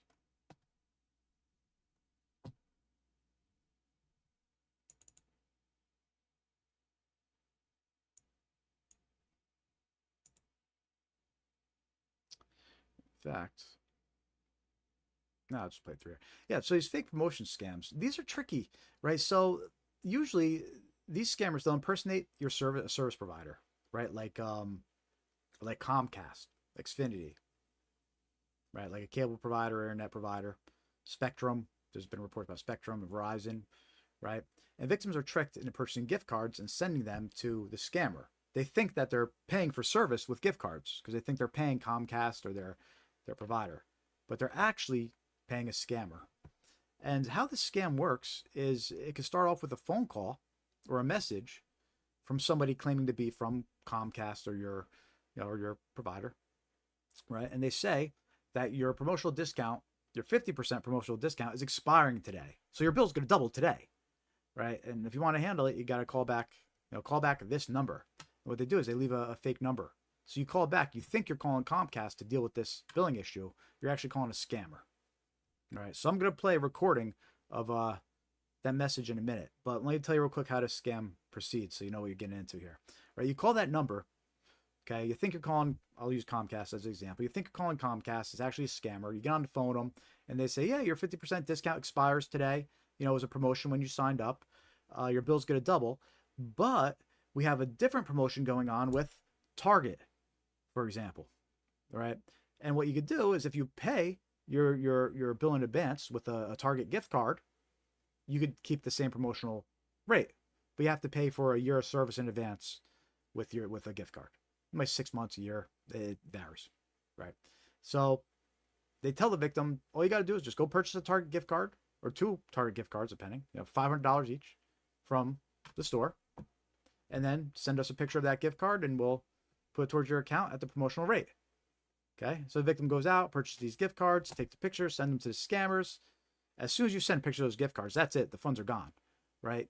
That's why scammers love asking for gift cards. Huge red flag. Anybody's asked you for gift cards, or you're being instructed to purchase gift cards for any reason, be suspicious. Big red flag, right? As soon as you take a picture and send the number, the gift card's worthless. It gets drained by the scammer and you're beat. But anyway, that's how the scam works. They tell the victim to keep the same rate that you have to just pay in advance with a gift card. So run over to the store, purchase a $500 or 2 $500 gift cards, Target gift cards, give us the numbers, we apply them to your account, you're good. They make it sound like it's a nice, simple process. Whatever, victim runs out, buys the gift cards, give them to the scammer, and there you go. They just got scammed out of $500 or $1,000. It all starts with a phone call like this. Here, let me play this for you. Hello. This voicemail is from Comcast Xfinity. Your current 50% discount on your monthly bill will expire by the end of the day. To maintain your reduced rate, call the number on your caller ID immediately. This is your final reminder to act. Call back now. Thank you. Right? See how it impersonated Comcast? And also, did you notice the red flag where it said call back number on caller ID? That's always a red flag when they don't actually leave a real phone number and instead they say call back the number shown, call back the number displayed, call back number on caller ID. Those are all red flags. It's a scam. because that indicates that the number is going to change, right? They're going to end up changing the number eventually. So they just leave messages saying call back number displayed. All right.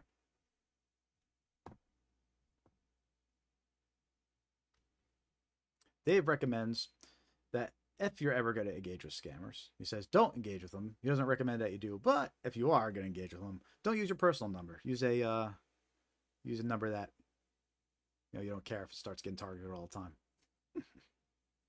Good tip, Dave.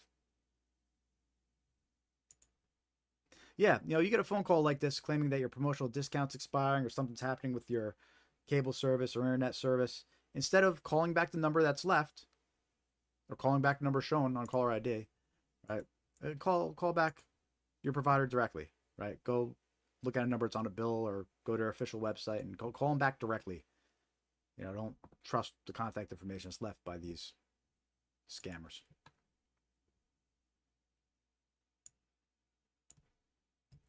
Okay, cool. So there's a couple newer scams we're going to talk about. Well, newer as in we've only mentioned them maybe for the past couple weeks. We just recently added them to the rotation here. So the first scam we're going to talk, the first newer scam we're going to talk about here,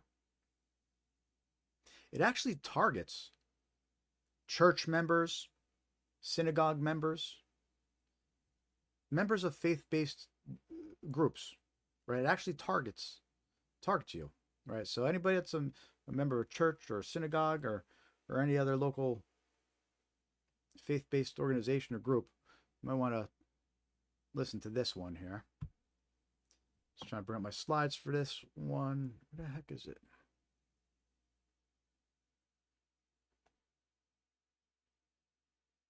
Everything 1 sec. This is a newer one, so I forget where I saved the slides.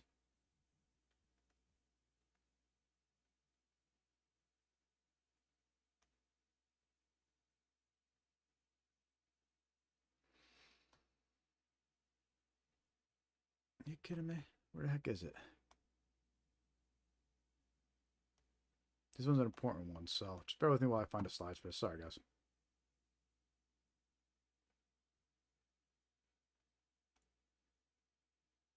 Did I not put it there? Give me 1 sec. So I'm in the middle of making a video about this one.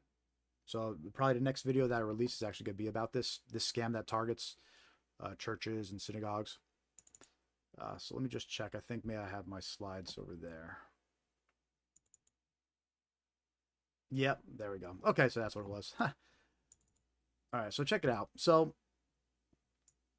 last month, in January alone, there were multiple reports of scammers impersonating pastors, priests, and rabbis to target members of the local organization, members of their local church, members of the local synagogue, right?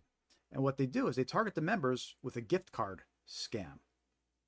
So they impersonate a pastor, they impersonate a rabbi, they impersonate a priest.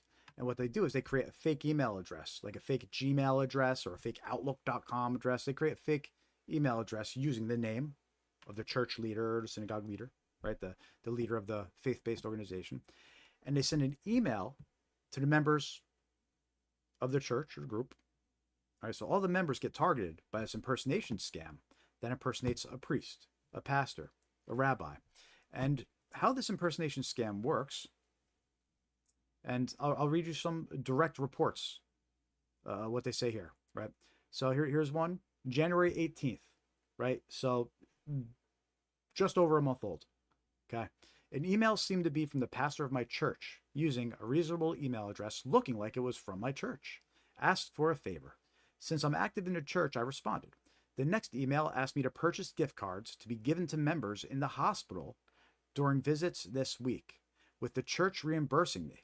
The email asked for 4 gift cards at $200 each and to send images of the numbers/activation as soon as I picked them up so they could be given to the folks in the hospital by email instead of waiting to give them physical cards, right? So you see what happened there? The scammer uses a fake email address that looks like it's from a pastor at the church, emails the members of the church. Anybody who replies, the storyline is we're getting gift cards to be given out at a hospital. Would you mind buying the gift cards? I'll reimburse you. Take pictures of the numbers and send them. Right? That's the red flag. Take pictures of the numbers and send them. That's a huge red flag right there. Okay, so anyway, that's just one report. Right? January 18th, impersonating the pastor. Okay. Here's 2 more reports. January 12th, January 21st. Right? Contacted by our pastor. He needed help getting some Apple gift cards for cancer patients in the hospital, but he was busy with other things.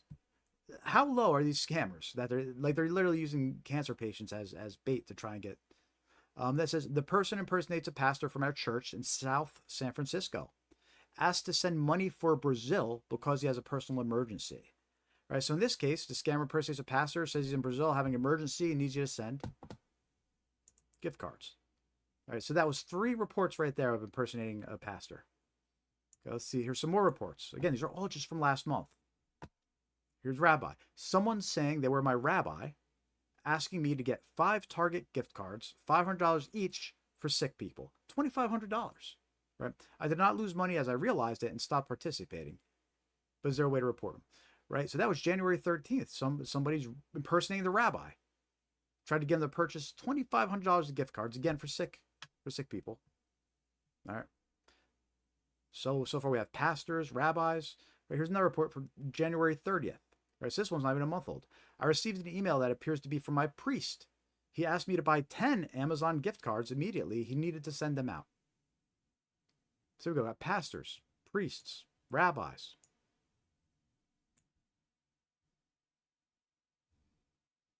Here's no one preacher. Individual pretended to be my preacher and wanted me to send her gift cards to give her to her staff.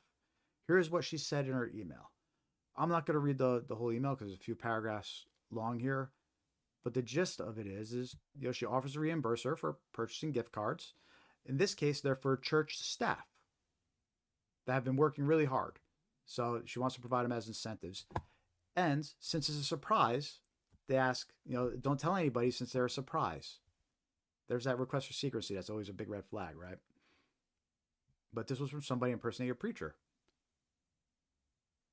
In this case, they asked her to purchase $500 Apple gift cards, 4 of them. Instructed her to go to CVS. All right, so $2,000 worth of gift cards. So, look, these scammers, they're impersonating preachers, priests, rabbis, pastors. They're targeting all sorts of members of faith-based organizations, local organizations. Who knows where to get the member lists from? It's probably easy enough to find out who the leaders of the organizations are, right? But the members, I'm not so sure how to get the members. Maybe they're able to scour them on public websites, or maybe there was a breach where they got the member list, or a member got hacked who had a member list, right? Or they got a copy of an email that might have been sent out to all the members. There you go. They probably got a copy of some email that was sent out to all the members, and then they ended up having a list of members to target.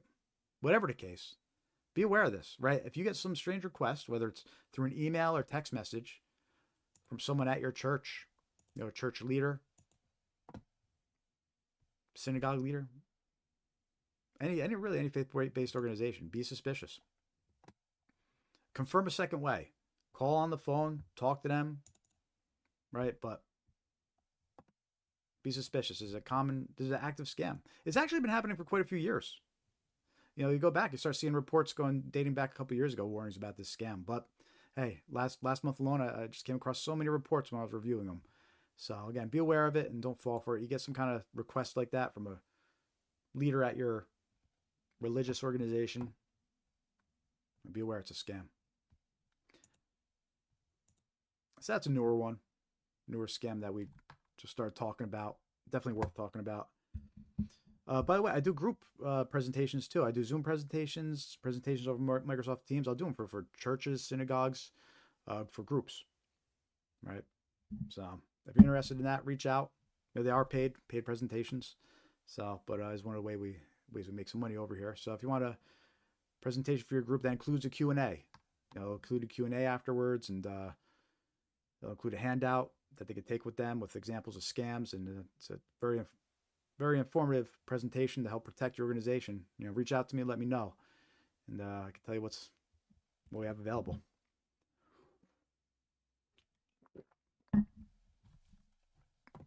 All right, so this next scam we're going to talk about.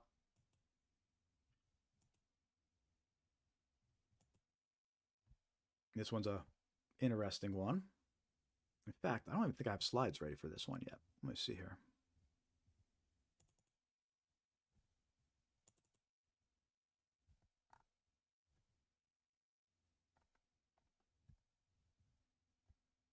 Shoot, I don't have any slides available for this one. Okay, so I'm just going to warn you about it, I guess, verbally, real quick, just to make you aware that this type of scam is circulating right now, too.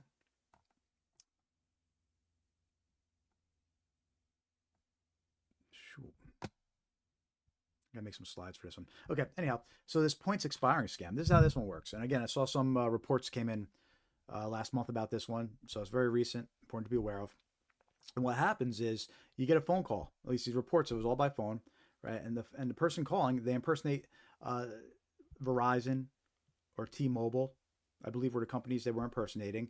They're probably impersonating other providers too that are out there, but in this case, it was T-Mobile, Verizon, and they're calling people up and they're saying your points are going to expire. You have all these member points for being a member with T-Mobile, a member being with Verizon. You got 10,000 points.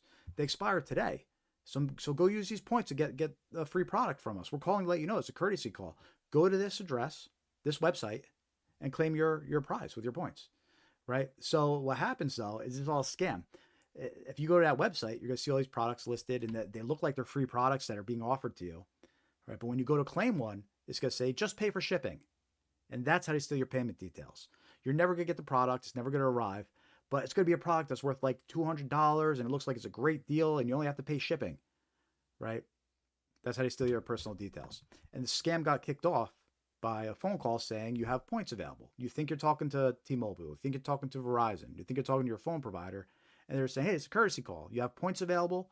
Go to this website. Use your points. Get your free product. They expire today, right? There's that little push to do it now. It expires today. No time to think. Just go do it. So watch out for that scam. There were a lot of reports of that one coming in. And what happens is it steals your payment details. And actually that's a great segue into, I'm going to show you a fake retail website scam right now too. So basically how that scam works, that fake points expiring scam, it just ends up taking it to a website like this, where it offers you a free product. In this case, it was saying it was a Black Friday sale, right? And there's those wireless earbuds that scammers love to offer as a free product scam. Right, but it says valued at $175. It says save $175. Just pay shipping, $8. Right, and it's a fake retail website. Any payment details you enter, it's going to steal. You're never going to receive the item. And a little interesting detail about some of these sites that I first learned maybe about a year or so ago, right, is apparently when you're typing your information into this site, even if you don't click the order now button, even if you don't submit it, whatever you're typing in there is still getting logged in real time. So even if you type in your credit card details and then last minute you think, you know what, this is a scam, I'm not going to click order. It doesn't matter because whatever you typed in, it actually already got stolen. It steals it in real time as you type it, some of these fake retail websites, which was interesting. When I heard that, I thought that was pretty interesting. So even if you don't click order, just typing your information in is enough to give it away to scammers. So anyway, this is just an example of one of those fake products that expiring points scam might lead you to. They would be like, go to this website to claim your free product. But they're still going to ask you to pay shipping, and then they steal whatever details you entered. So watch out for that. This is an example of a fake retail website.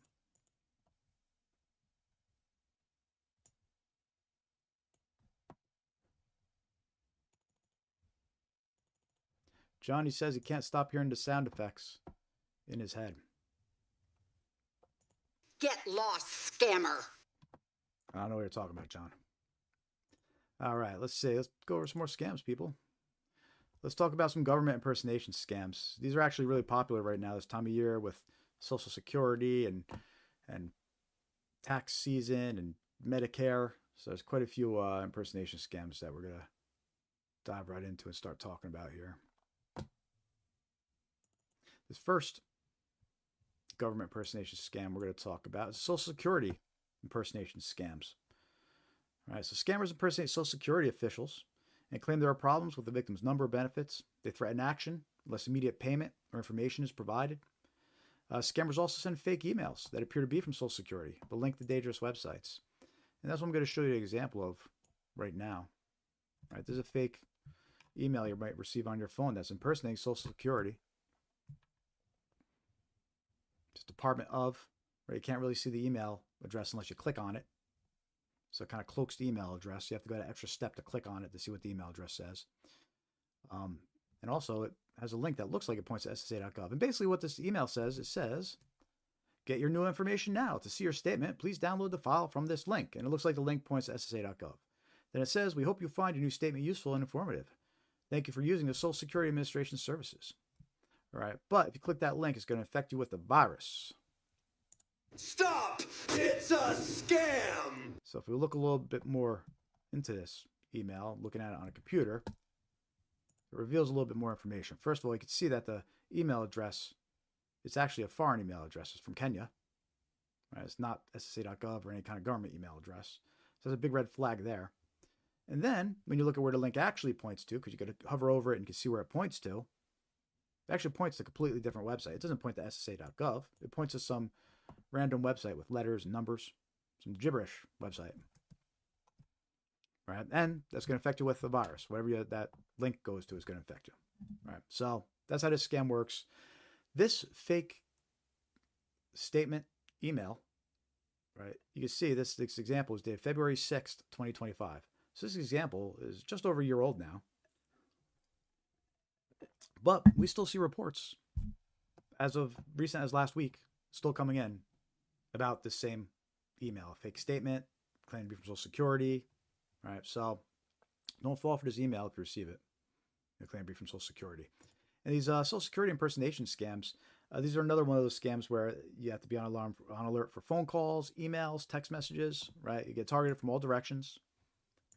And it's such a big problem that, so this is a picture of an actual letter from Social Security, or an actual envelope, from Social Security. It's not a scam, it's legit, right? And on the envelope, they actually spent the money and took the time to print on their envelopes a giant scam alert. Because that's what a big problem it is with Social Security impersonations, that they're putting scam alerts on their envelopes to warn people. Scam alert. Scammers are pretending to be government employees. They may threaten you and may demand immediate payment to avoid arrest or other legal action. Do not be fooled. If you receive a suspicious call, hang up. Do not give them money or personal information. And this is a legit envelope from Social Security. They actually have the warning stamped on it here, or printed on it. So what a big problem these scammers are. So any unsolicited phone calls or contacts claiming to be from Social Security, have your alert up and make sure to verify through official channels.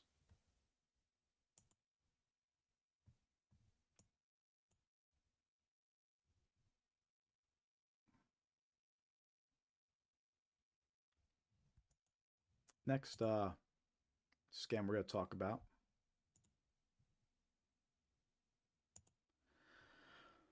I want to talk about that one. Why not?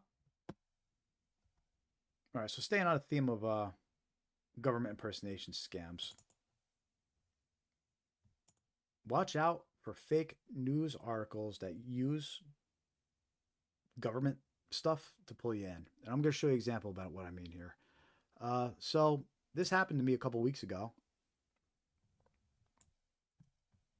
I opened up Google Chrome on my Android device. Okay. All I do is open up Google Chrome. I didn't search for anything. Right? I didn't go to Google News. I just opened Google Chrome.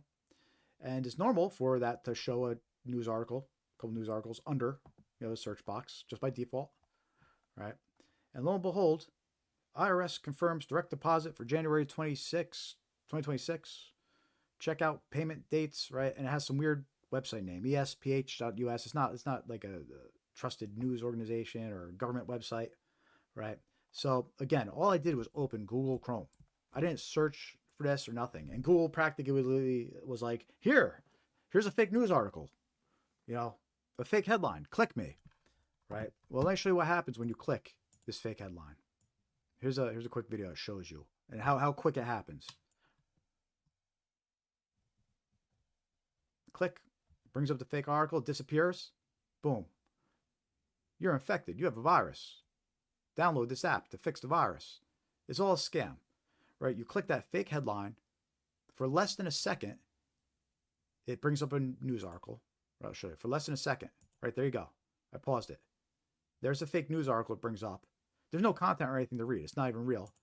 And then a second later, boom, you get the fake pop-up. It covers it all. You're infected with the virus. Download this app. Repair now. The flashing battery trying to get your attention. Make it look all scary. Right? And Google practically forces you into this situation. So there's a few points I want you to take away from this example. One is you can't trust the Google search results. You can't even trust Google results that you didn't search for. Like, again, I didn't search. I just opened Chrome. I didn't search for anything. And Google was like, here, fake news article. Click me. Get a virus. So you almost have to have your guard up when you're not even doing anything. Well, I guess this case is an example of that.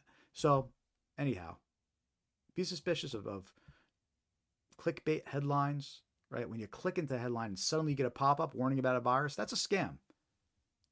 Stop! It's a scam! And we're actually going to show you some examples of that in a little bit too. These tech support scams, these fake virus alerts and pop-ups. So we're going to talk about that in more detail. But since we're talking about government impersonation scams and things like that, since this was a fake headline claiming to be, IRS, I think it was worth mentioning. So watch out for this scam. Be suspicious of Google search results. If you click on a link, it's likely to pop up out a virus. It's a scam.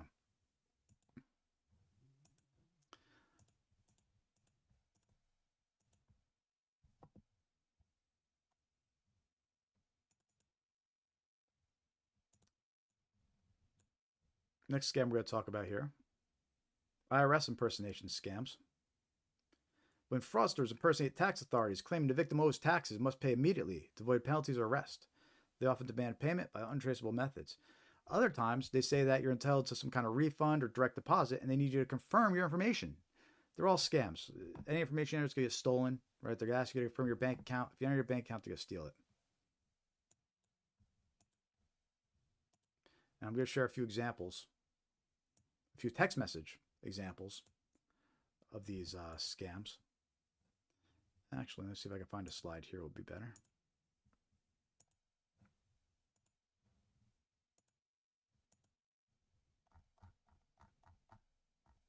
Here we are. I think it's this one. Yep.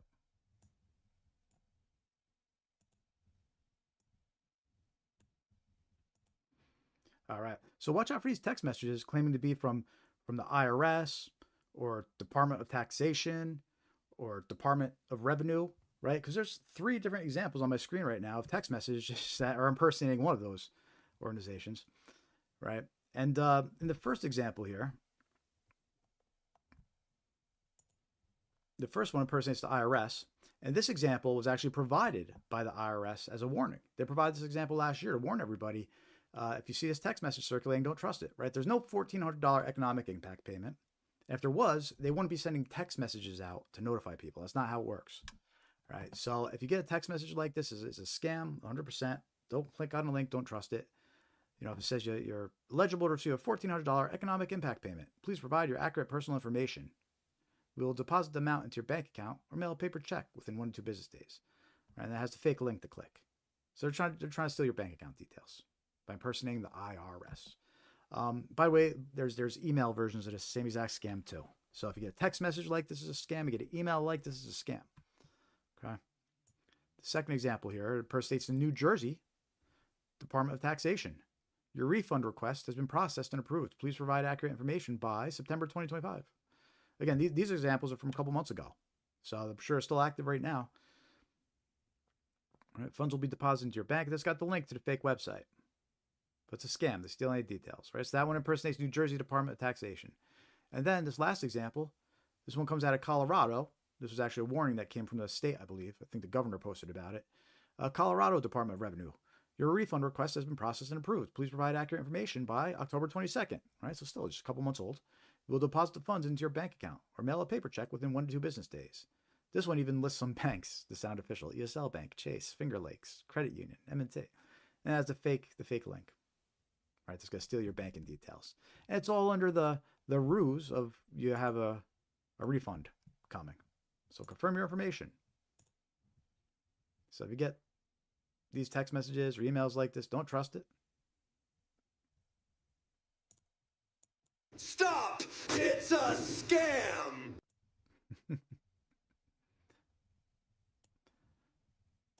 Especially now during tax season, right? So you're gonna see this more and more this time of year.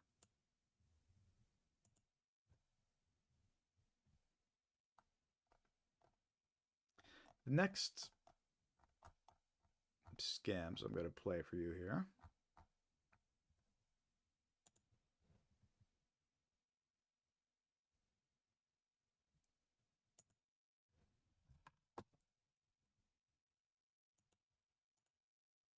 Sticking with the theme of kind of government impersonation. And this actually, in most cases, this next scam isn't really a government impersonation, but it's still an IRS and tax scam. Right? They're impersonating a tax forgiveness service. So we need to watch out for these scams during tax season this time of year. And they're tax forgiveness scams. The fraudsters usually give you a call over the phone or leave a voicemail. They're claiming to be accountants or service providers, and they're offering tax forgiveness. Sometimes they'll open the phone call sounding like kind of threatening, like, you owe back taxes, call us immediately, right? And I'm going to play an example of a call for you right now, actually. So here's a tax forgiveness scam phone call you might receive this time of year, so be aware of it. Hi, this is Lindsay Carter from the Activation Department. Give me a call back at 833-850-2527. Our records indicate you have some back taxes owed. You're now eligible to apply for them to be forgiven with the Zero Tax Balance Program. Any back owed taxes can be enrolled to be forgiven through this program. But we do need to sign up this week. Just give me a call so we can start the process. It's really quick. And I'll keep your file open here. So my number is 833-850-2527. If you've already resolved this, call back and press 2 to be removed. Can't wait to speak with you. That's a common tax forgiveness scam phone call that's actively circulating. And I just want to point out how real that sounded, right? That's clearly AI. It sounds like a real person on the other end calling for you. They say they try to convince you that it's not a recording, right? They make it sound like, I have your file on my desk. You owe back taxes. It's very personalized, as if they're actually calling specifically to talk to you. But look, that phone call, they're playing the same call over and over again for hundreds and thousands of people, getting the same phone call. It's telling every single one of them, you owe back taxes and your file's on my desk, right? It's a scam. Stop! It's a scam! So they're either going to steal your personal details if you call them back and try to use their services, right? Or they're going to try to get your banking details and scam you that way, right? They go a whole bunch of different routes. And they're using these shady tactics to reach you too, right? So the whole thing stinks. You shouldn't trust it if you get those phone calls. And, what's funny is a friend of mine, last year, he got one of these phone calls. It was during tax season. And it happened to be like right after he filed his taxes. So he got one of these phone calls, and since it starts up with saying, you owe back taxes, he thought to himself, shoot, did I file something wrong? Did I do something wrong? And then a minute or two later, wait a minute, this is a scam, right? He realized it. But it's interesting, the mindset, right? You get a call like this right after you file taxes, right? And it might trigger something like, wait a minute, I just filed taxes. This must be legit. Let me talk to these people. It's a scam.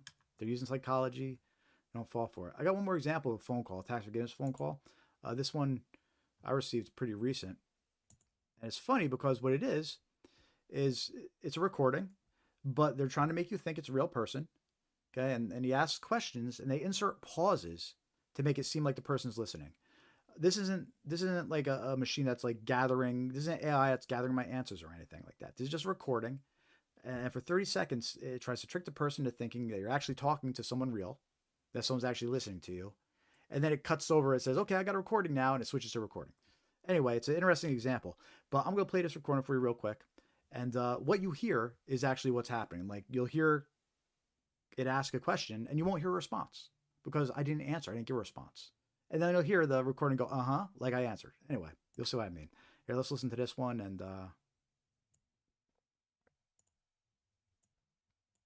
here you go. Hello? Hello? I can hear you now. My name is Anthony. I'm actually one of the assistants to the director for the National Tax Relief Program. How you doing? Great. So listen, I've personally been tasked with reaching out to make sure you received information about a brand new federally approved program designed to help people who may be dealing with tax debt. It's called the Tax Dismissal Program. It's something that's helped thousands of people reduce or sometimes even completely eliminate what they owe to the IRS. Can I ask you, do you currently owe any back taxes at the moment? Okay. Do you have any unfiled tax years or any unpaid back balances? Okay, great. Let me get you this updated information. You're just going to hear a brief recording. Okay, so this special program has been recently approved as of... So I'm going to stop it. But you see how that scam works? For the first 30 seconds or so, they try to trick you to think it's a real person. There's pauses that are listening for your answer, and then there's acknowledgments as if the person actually listened to you. And it's just supposed to go real quick, just long enough to fool you, make you think it's a real person. He goes, okay, we got a recording for you. Here you go. It's all a scam. Tax forgiveness scam. Don't trust it. Look, if you think you're entitled to some kind of tax forgiveness, reach out to an accountant. I'm sure even just the smaller services could help you out and answer that question for you. But don't trust these scammers. Because if someone's calling you up, offering you tax forgiveness. Stop! It's a scam! And you know what to tell them. Get lost, scammer. All right, the next scam we're going to talk about here, I guess it's considered government impersonation. These Medicare scams.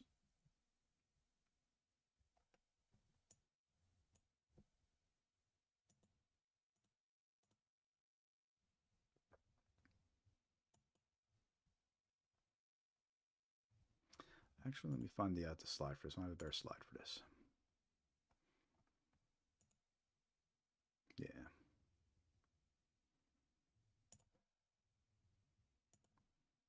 So this next scam, Medicare scams, these are important to be aware of, especially for the older folks out there. You know, Medicare and healthcare scams in general.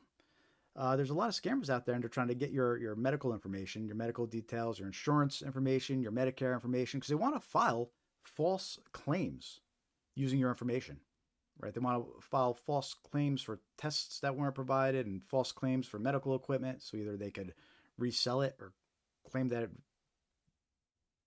they needed it and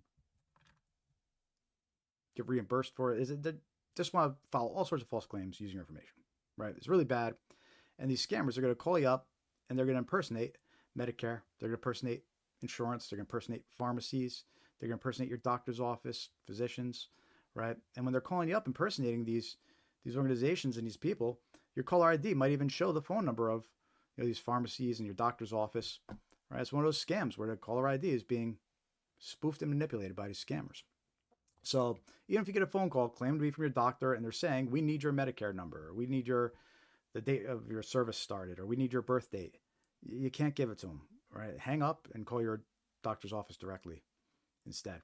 Right? Same thing with Medicare, insurance, anybody claiming to be calling from them, right? You can't trust the phone call anymore at face value, right? And there's some very common scam narratives that are circulating right now when they're impersonating Medicare and impersonating insurance providers, right? And some of those common narratives that you hear a lot are, they're calling to offer you free medical supplies, right? And then they're going to pivot and start asking you your medical details, your Medicare number, your birth date, right? They're going to call up and say they're calling to provide a new Medicare number, but they need to verify your current one first.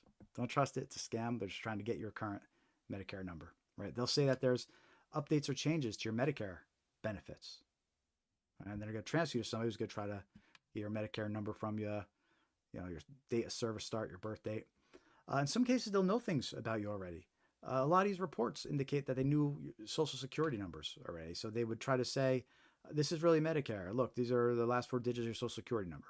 So they would try to convince the victim that you could trust us. Look at the things we know about you. We're who we say we are. But you can't, especially when it comes to medical stuff now. There were so much data breaches last year when it comes to medical information. Insurance providers got breached last year so bad. Hospitals, pharmacies, so many breaches with medical information.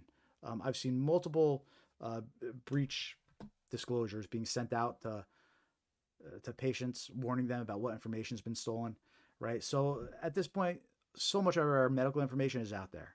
And the reason why I mention this is because scammers will know what pharmacy they impersonate because they know what pharmacies we use, right? They'll know what doctors you have already, so they'll know what doctors impersonate. They'll know what insurance you use, or if you're on Medicare already, so they'll know what to impersonate when they call, right? So don't be fooled by that, right? You always have to hang up and verify. You can't trust caller ID. And one other note about this, a common tactic that these scammers use is they get you on the phone, and the first thing they say is, we have an important update for you from your insurance provider, right? But you need to confirm your birth date first to confirm we're actually speaking with you. It's a scam. They're just trying to open a conversation by stealing your birth date. That's the first piece of information they're trying to get from you. So any phone calls that open up like that, don't trust it. Don't trust it. If they call up and they say they need to confirm your birth date before they give you any information. Stop! It's a scam! That's for your Medicare number or your date of birth or when your Medicare service started, right? Get lost, scammer. That's what you do.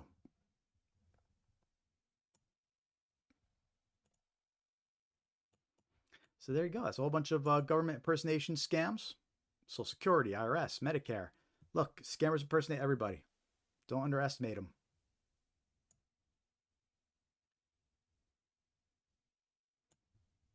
All right. How are we all doing out there this evening? Streaming live over on YouTube. We got 2 chats going. We're also streaming on Instagram and Facebook. They're always a little bit quieter in there, but if you're watching, say hello, leave a comment. I'm checking in from time to time over on Instagram and Facebook, but I'm mostly monitoring the YouTube chats. So head on over to YouTube if you want to ask a question or share some stories. And give us a like, follow, and subscribe, of course.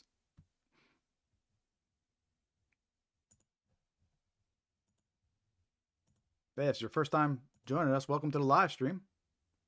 Make sure to hit that like button if you haven't yet. You join our free mailing list, scamaware101.com. Hit join mailing list. Again, it's free to join. We'll send you reminders when we're going live, some useful scam awareness details. It's the best way to keep up to date with what's going on over here at Scamaware 101. And while you're there, follow us on your favorite social media platforms, YouTube, Blue Sky X, Facebook, Threads, and Instagram. We're on them all, except TikTok. But join the free mailing list, really. Scamaware101.com. It's the best way to keep up to date with what's going on and news announcements. And it's about time for a second break of the second and final break of the evening. We're going to do that in a minute or so. About 2 minutes to kill before we take that second break. So in the meantime, anybody that's just joining, you want to help out financially, we take donations. Scamaware101.com/donate. Go around our website too, and we got the link down here. Donate or support. Donate directly, we always appreciate it. Or if you want to help out, we got YouTube memberships enabled, the monthly memberships, and we have the super chat and super thanks enabled too. If you want to send us something through YouTube, if you prefer their platform, we'll gladly take that too. Again, donate directly as well, gives us, we get more if you donate directly. Scamaware101.com/donate. We also have courses available. Courses.scamaware101.com. In fact, let me show you real quick before we go on our second break. So head on over to courses at Scamaware 101. We actually have a free phishing emails quiz too. So you actually sign up for that one for free, and has a bunch of phishing emails. You see if you determine which ones are real and which ones aren't. It's a fun little quiz you can sign up for free that we have there. But we also have our paid course here, The Fundamentals of How Scams Start. Right? Usually we have it listed for $19.95. I just, look, during the webinar yesterday, during the live stream today, and I'll probably leave it at $9.95 all the way up until Sunday, because we're going to do another webinar on Saturday. So basically until the end of the week, I'm going to leave this at $9.95. So if you want to check out our scam awareness course here, it's only $10. Courses.scamaware101.com. It comes with a course worksheet with a lot of scam details and slides on there for you. Everything we discuss goes over key concepts. Look, email scams, phone call scams, text message scams, internet scams, snail mail scams, QR code scams. There's quizzes after each video just to make sure you got the key concepts. They're fun quizzes. They're not like, oh, you failed. They're just quizzes to make sure you got the key concepts of each video, right? $10, $9.95. So check that out. We got some more courses coming up too soon that we're going to release. But check that out. Let me know what you think. Be aware that they're there. And with that said, it's time for that second coffee break of the evening here. Second and final. And then we're going to return uninterrupted for the rest of the live stream.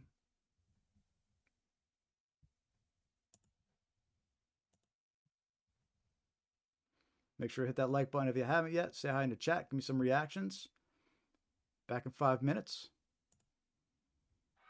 There you go. Yo, it's Jared in the booth, spitting scammer with truth. They fishing in your inbox, man, they stealing your youth. Phishing emails, got that urgent in the line. Click that link and your bank account's not fine. Fake tech support, they call you at noon. Your PC's infected, yeah, they're singing that tune. Pick butchering scams, betting wallets to slice. Invest in the fake love, but you're paying the price.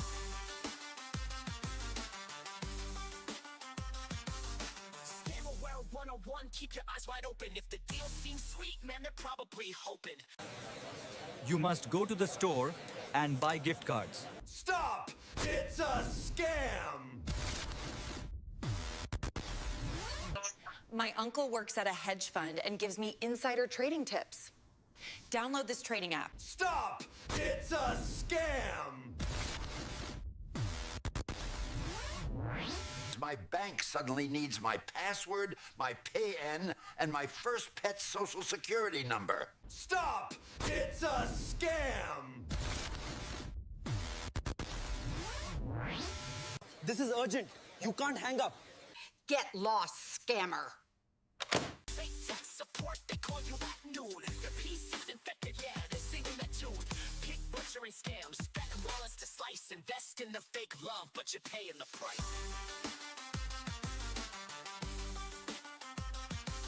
Scammer World 101, keep your eyes wide open. If the deal seems sweet, man, they're probably hoping. Snatch your cash, then you broke in despair. Stay woke, my people, man, these crooks don't care. Wrong number text, they pretend they know you. Acting all friendly till they ask for a few. Grandparent scam, your grandson's in jail. Send a bail quick or his freedom might fail. Arrest warrant scam, police are on the line. Pay now or I'll start taking your time.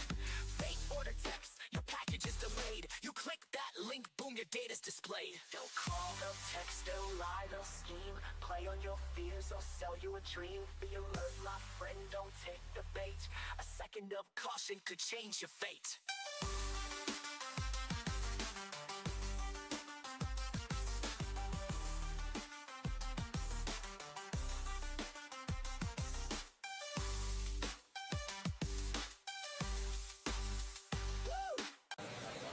You must go to the store and buy gift cards. Stop! It's a scam! My uncle works at a hedge fund and gives me insider trading tips. Download this trading app. Stop! It's a scam! My bank suddenly needs my password, my PAN, and my first pet's social security number. Stop! It's a scam! This is urgent. You can't hang up. Get lost, scammer. Snatch your cash, then you broke in despair. Stay woke, my people, man, these crooks don't care. Wrong number text, they pretend they know you. Acting all friendly till they ask for a few. Grandparent scam, your grandson's in jail. Send a bail quick or his freedom might fail. Arrest warrant scam, police are on the line. Pay now or I'll start taking your time. Fake order text, your package is delayed. You click that link, boom, your data's displayed. They'll call, they'll text, they'll lie, they'll scheme. Play on your fears or sell you a dream. Be alert, my friend, don't take the bait. A second of caution could change your fate.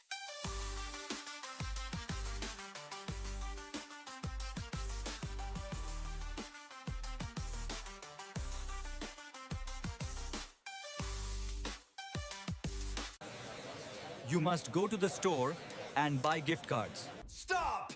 It's a scam! My uncle works at a hedge fund and gives me insider trading tips. Download this trading app. Stop! It's a scam! My bank suddenly needs my password, my PAN, and my first pet's social security number. Stop! It's a scam! This is urgent. You can't hang up. Get lost, scammer. Fake order text, your package is delayed. You click that link, boom, your data's displayed. They'll call, they'll text, they'll lie, they'll scheme. Play on your fears, they'll sell you a dream. Be alert, my friend, don't take the bait. A second of caution could change your fate.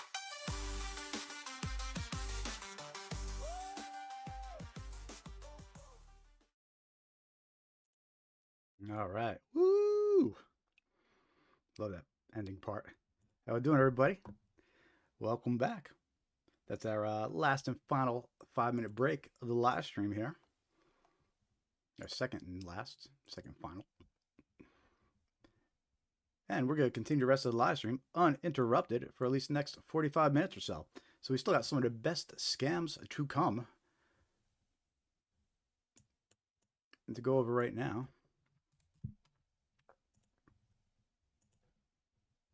But if you're just joining, welcome to the live stream. I'm Jared with Scamware 101. We do this live stream every week as one of the ways to help spread awareness of common scams that target individuals, just like you, me, your friends, your family, right? So hit that like, follow, subscribe button. It really does help. Share the live stream. Let's get some more people in here. Like I said, we're going to go over some more scam examples. These are all active scams that they're targeting everybody. You, me, your friends, your family, all day long. Emails, text messages, phone calls. We try to jam-pack as many examples of those scams as we can into these live streams. It gets a little chaotic, but hey, we get the information out there. So, welcome to the live stream. You can help support what we do over here by hitting that like button, following, subscribing. On YouTube, we have super thanks, super chats, memberships enabled. If you want to help out that way, you can also donate. Scamware101.com/donate. But you can also join our free mailing list. Scamware101.com, hit join mailing list. Free to join. We'll let you know when we post new content and remind you when we're going live. So join the free mailing list, scamware101.com. While you're there, follow us on social media, YouTube, Blue Sky, X, Facebook, Threads, and Instagram. We're streaming live right now on Facebook, Instagram, and YouTube. We actually have 2 YouTube streams going. Or on Instagram, I see a couple more people hopped into the chat. I see E5M4. Not sure if anybody's still there. Like I said, I'm hopping into the Instagram and Facebook chats a little late. You know, I'm getting back to those a little slow. My focus is mostly on the YouTube chats. So for the quickest response, head on over to YouTube. Or if you're patient, keep on hanging out on Instagram and Facebook, and eventually I'll hop on and say hi. But unfortunately, I think I miss people when they come in and they're gone. Anyhow, I'm going to find out one of those ways to share the chats on one screen. I got to look into that. I was experimenting with that a little bit. I don't know how those people do it, but anyhow, we're going to continue with more scams to be aware of. So let's keep it going over here. So we already talked about fake retail website scams. You know, we didn't go into too much detail about them, though, so let me talk about them into a little more detail here.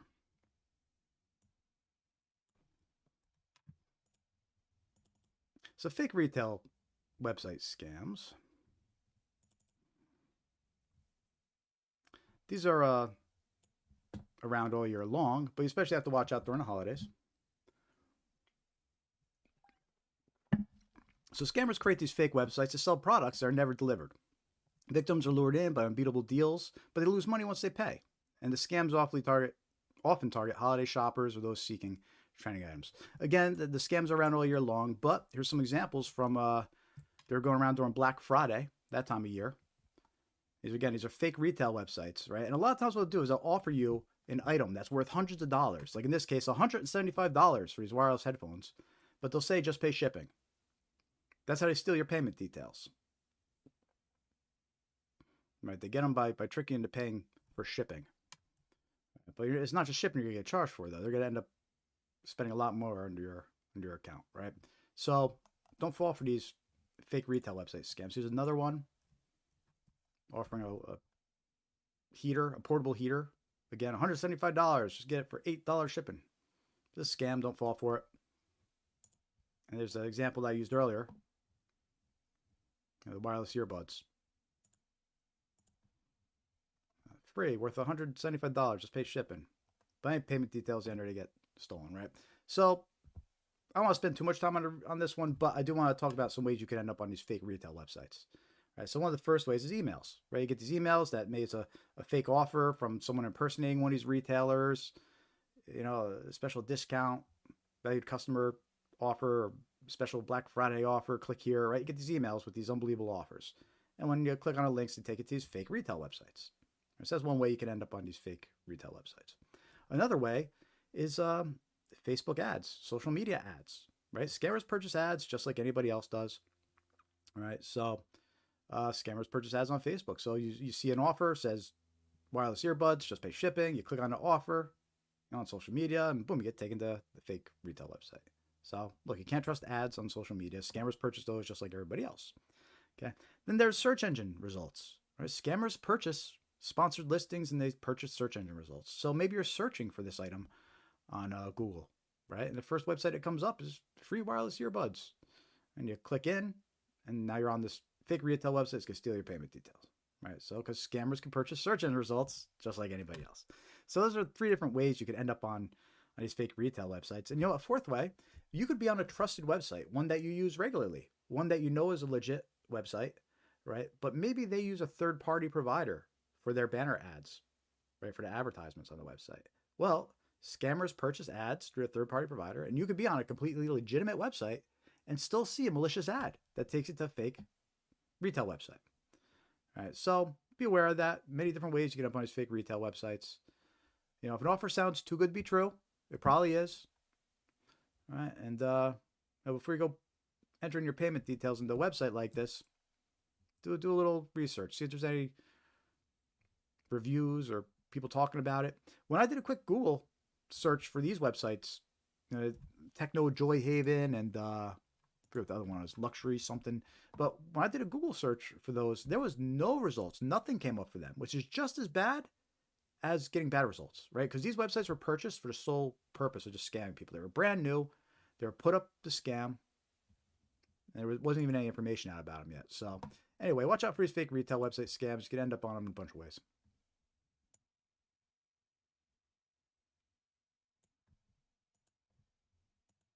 How are we all doing out there this evening, my people? I see Nargella's with us. Good to see you. Always a pleasure.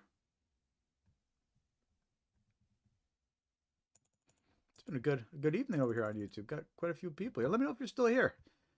Everybody give me a quick hey in the chat. Give me some quick reactions. It seems like a lot of people here this evening. Awesome. Very cool.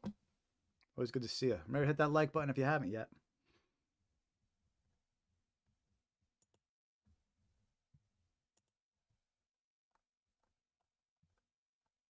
Next scam we're going to talk about here.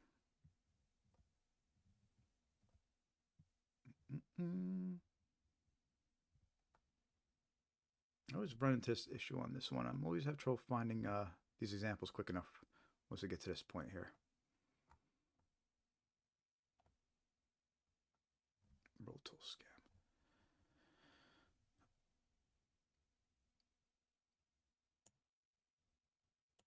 That's why I'm looking at Unpaid. It's called road toll. Okay, sorry. Road toll scams. This is another one that kind of, it's all year round. Luckily, according to reports, it seems like it slowed down a little bit. It's still there. Still keep your guard up for this scam, but thankfully slowed down. There was a point where like every day people were getting these fake road toll text messages, right? And how it works is scammers impersonate road toll services like EasyPass, SunPass, Fast Track, and they claim an unpaid toll is due. Victims are usually contacted by text message or email containing a link to pay. However, the link opens a fake website designed to steal personal financial information entered by a victim. Right, so there never was a unpaid toll. And this could be a pretty successful scam now since all these tolls are like pay by plate now, right? So people get these text messages. I think it's part of the whole new pay by plate systems that are out there, but it's a scam. There's so many different variations of this scam, right? At this point, we've seen them pop up in all different states. They impersonate all different agencies. We've seen them impersonate DMV, DOT, all different variations of Easy Pass and Sun Pass and all those other passes. All right, here's a example of what one of the text messages might look like, and this one mentions Florida. It says, in order to avoid excessive late fees on potential legal action, please pay the tolls in time. Thank you for your cooperation and wish you a pleasant holiday. So this one must have been circulating during the holidays.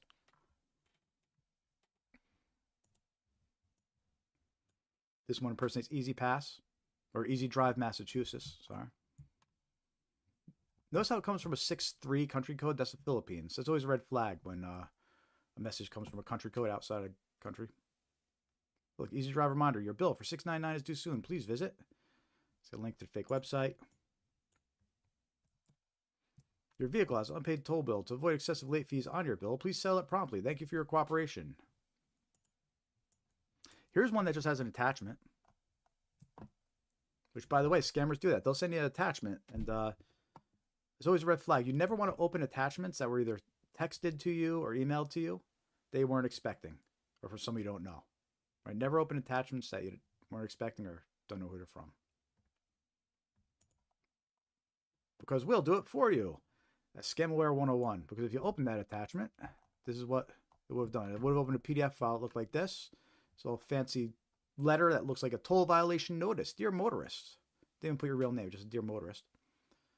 And it goes into all this jargon, how you failed to pay a toll, and all these bad things are going to happen if you don't pay it.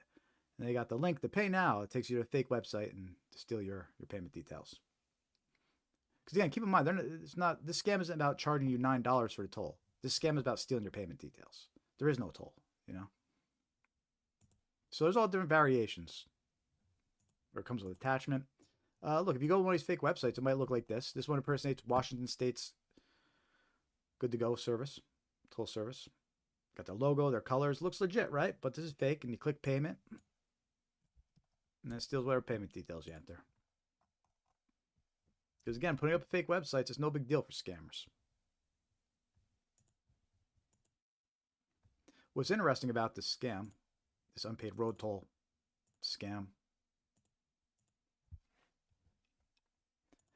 we kind of watched it evolve into a similar but different scam. It evolved into an unpaid traffic violation, unpaid traffic ticket scam. So here's an example of that. See, 6-3 country code. Except what this does is, in this case, it impersonates Illinois Department of Motor Vehicles.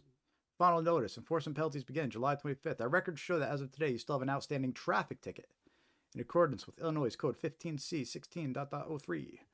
And that goes on to all scary things are going to happen. Report your DMV, suspend your vehicle registration, suspend your driving privileges, charge a 35% service fee, prosecute, credit scores affected. All right, all this scary things are going to happen if you don't click this fake link and provide your payment details. So it's the same idea, except of saying you have an unpaid toll, they're texting you and saying you have a traffic ticket. It's another example. You'll notice that this is identical to the one I just showed you, except it says Nebraska Department of Vehicles. And this is the same fake code, same everything. Excuse me. And here's another example of these fake unpaid traffic ticket. This one impersonates New Jersey. Brazil country code. See, that comes from 55. I don't know what the code 558. I guess I don't know where the code ends and where the number starts, but it's the outside country code starting with 558. It looks like. And it's Brazil. Unpaid traffic violation. Payment required by January 19th, 2026. Right, so this example is barely a month old right here. There's a final notice for your unpaid traffic violation under New Jersey law. So impersonates New Jersey. Same threats. Vehicle registration will be suspended. License suspended. Legal proceedings. Credit reporting. Right. So, but it's all fake, and they got the link to click to try to steal your payment details. Notice how the link on this one is a .help website. That's a clever one. They use .help to try and appear more legit, but don't trust it. It's a scam. So, unpaid road toll scams, fake traffic ticket scams. Don't trust text messages like these.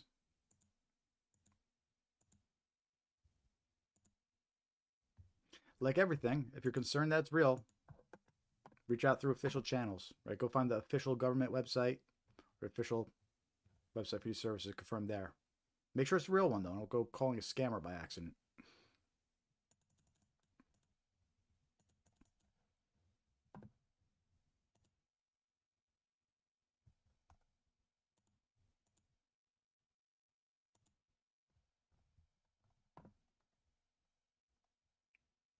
Next scam we're going to talk about. Undeliverable package scams. This is a pretty common one, too.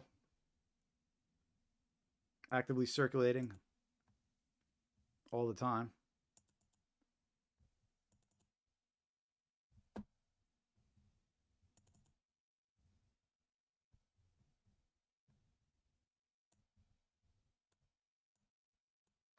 Just getting examples out here.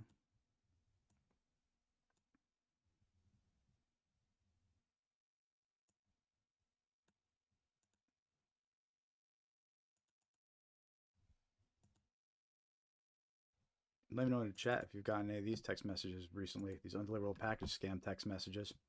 So what these are, victims receive fake notifications about undeliverable packages and are asked to click a link to resolve. The link opens a fake website impersonating UPS, FedEx, USPS. Any personal financial details provided by a victim are stolen by scammers. There never was a package. It's all fake. Right? And here's some examples of this scam, these undeliverable package scams. They impersonate UPS, USPS. This example came from a email that sent a text message, but UPS ground, reschedule your shipment delivery.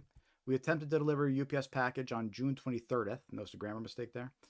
But we were unable to contact you and the delivery cannot be completed. Your package needs to be signed for in person, so please reschedule the delivery by doing the following. And it has a link to a fake website. Right, so that one impersonates UPS. This one impersonates USPS. Due to an invalid address, you have a package that needs to be redelivered, but has been suspended due to incorrect delivery address. If you do not update your address for 24 hours, your package will be returned to sender. To delivery your package, so grammar mistake there, please update your address by clicking the link below. It's got the link to the fake website, tries to steal your payment details. Here's another one. This is a group text that someone named to USPS, right, to make it appear more legit, I guess, but don't be fooled. It's a scam.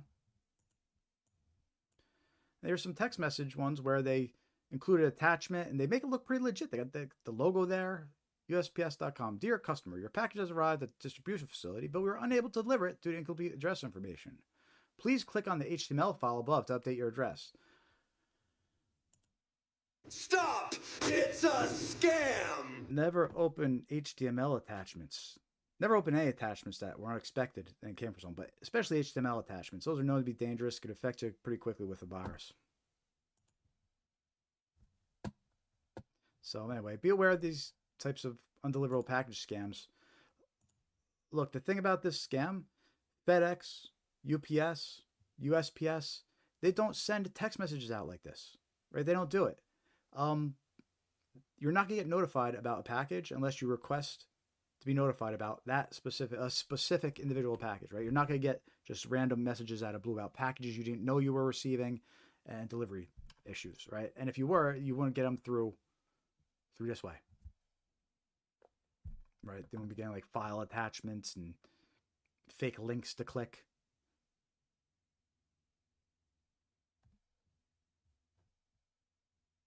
So anyway, don't fall for this scam. It's just a way to steal your payment details. If you did click on a link, it might take you to a website that looks like this. And look, it looks legit, right? They got the colors, the USPS logo, a fake tracking number there. I was trying to steal your payment details by getting you to pay a redelivery fee, but it's fake.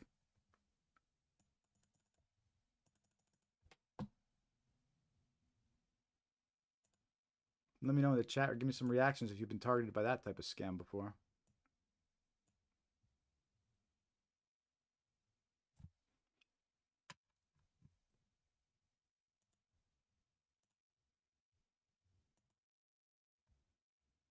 Next scam we're going to talk about, tech support scams. This one's an important one. A lot of older folks out there report falling victim to this one. these tech support scams. And what they are is they're fake virus alerts. They're fake virus alerts that pop up on your computer. Some of them can look very convincing. Some of them start blasting out of your speakers that you're infected with a virus, and they trick you into calling a tech support number. It's a fake tech support number. It actually calls scammers, but you think you're calling a tech support number for help. You think you're calling Microsoft. You think you're calling McAfee. And I'm going to show you some examples of these fake alerts that you might get. And the thing about this scam is you're vulnerable to this scam. It doesn't matter if you're on a Windows computer and a MacBook, an Android device, an iPhone, right? Like any device that could browse the internet. Again, workstation, computer, desktop computer, laptop, and a phone. It makes no difference. You can browse the internet. You get one of these fake pop-up alerts that are part of these tech support scams. And here's one that impersonates McAfee. Your PC is infected with viruses. Call McAfee helpline. But that's not McAfee helpline. If you call, you get connected to a scammer. That's how you know this is a fake virus alert, right? If it has a number to call, it's not real. Real virus alerts don't have phone numbers to call. Here's another fake pop-up. Impersonates Norton by Symantec. Threats detected. Call support. System critically infected. If you're not able to click on this button, immediately contact support. What's funny is they disabled the button. So when you can't click on it, you're thinking, well, I better call support. But it's a scam, right? A real virus alert, it won't include a phone number to call. That's how you know it's a scam. Another one. Look, some of these look pretty legit. Look, it's got Microsoft's logo, Windows Defender logo. Some strange capitalization. The S is capitalized, right? So sometimes those are a little bit of a hint that you're not dealing with a legit alert. But look, again, contact Windows support. No, don't, because it's a scam. This number's not real, right? If something's warning you about a virus, it says call this number, it's a scam. Real virus alerts don't have numbers to call. And here's another one that was recently reported. Within the past month or so, somebody reported this one. The same idea. Impersonates Microsoft and has a fake toll-free number call 3 times in your face. Wonder what happens if you call that number now. Should I call that number now, see what happens?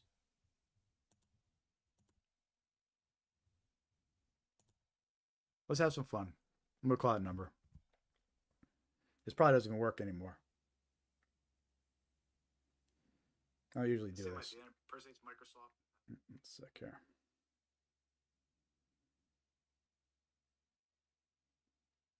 Within 1 sec, folks. We're going to have some fun. I'm going to call that number and see what's up with it.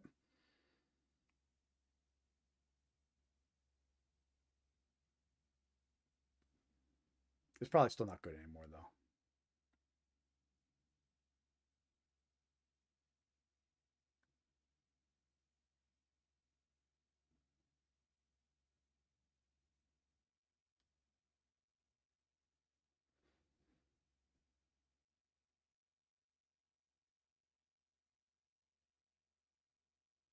Let's see, is that right?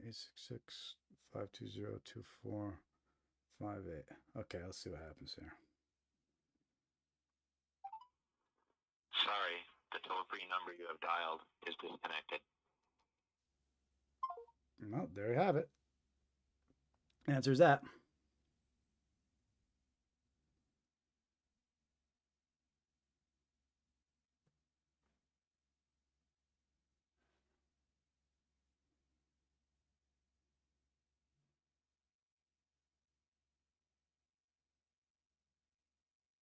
All right.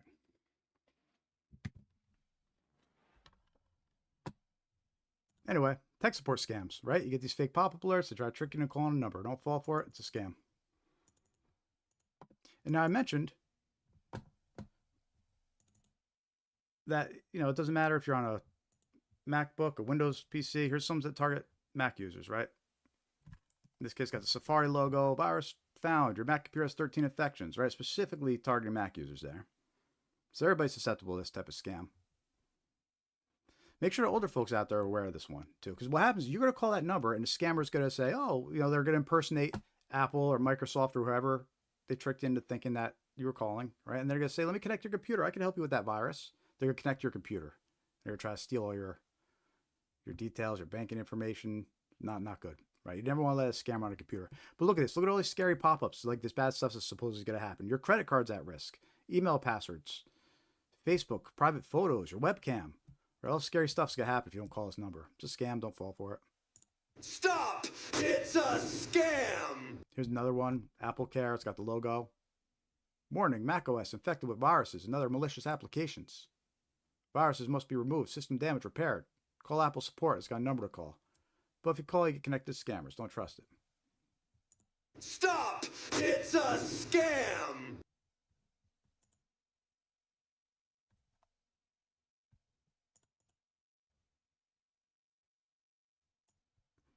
Created this cool little infographic the other day using some AI. Don't fall for the fake virus alert. A guide to tech support scams. How to spot the scam. Your computer is infected. Call immediately. The biggest red flag is a phone number. Real antivirus alerts will never ask you to call a support phone number, right? They impersonate big brands. McAfee, Norton, Windows Defender, Apple. And they'll use scary tactics, urgency, words like warning, and fake threats to make you panic. Right, if you get one of these pop-ups, don't call a number. Close it. Close it, and if it doesn't close, force your computer to shut down. Right? Anyway, we have a video about these tech support scams. Go check it out. We share a whole bunch of other examples there and warnings. So, tech support scams. Don't fall for them. Stop! It's a scam!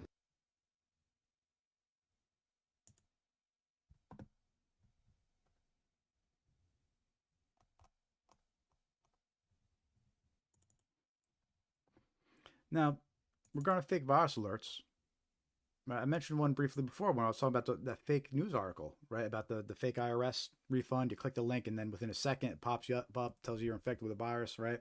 So let's go back to that. Here's some screenshots of what was happening, right? We clicked on that fake article. It took us to the website, but then before the website could even load, boom, this pops up and it says, you have a virus. Your system is heavily damaged by 2 viruses. Because of 2 harmful viruses from adult websites, shame on you, going to those adult websites. Soon it will damage your phone's SIM card, will corrupt your contacts, photos, data applications. Woof. If you do not remove the virus now, it will cause severe damage to your phone. Here's what you need to do step by step. Tap the button and install the app for free. Download the app and speed up your browser now. Now, see, it's all a scam. This one's trying to get you to download the app, though. So last example tried to get you to call a fake tech support number to talk to scammers. This one tries to get you to download a fake app. All right, you click OK, and then it pops up another one. Your system is heavily damaged by 2 viruses that they actually have the battery flashing to make it a little bit more eye-catchy. And they're still trying to get you to download this malicious app. It's always a red flag when something's trying to get you to download an app that's not in the App Store. It's kind of an unofficial app, whether it's a app to clean up and repair your computer or a chat app to continue talking more to this stranger that you just met, or a trading app. Right? They get you to download these fake trading apps. Download this trading app. It's not available in the App Store yet. You know what I mean? So watch out for any of these pop-ups and temptations to download these apps. It's often a scam, especially when it's saying that there's an alert or virus infection and you need to download the app to clean it. Don't trust it. Stop! It's a scam! All right. We're getting towards the end here. Let's look at a couple recent phishing emails, though, that are worth knowing about.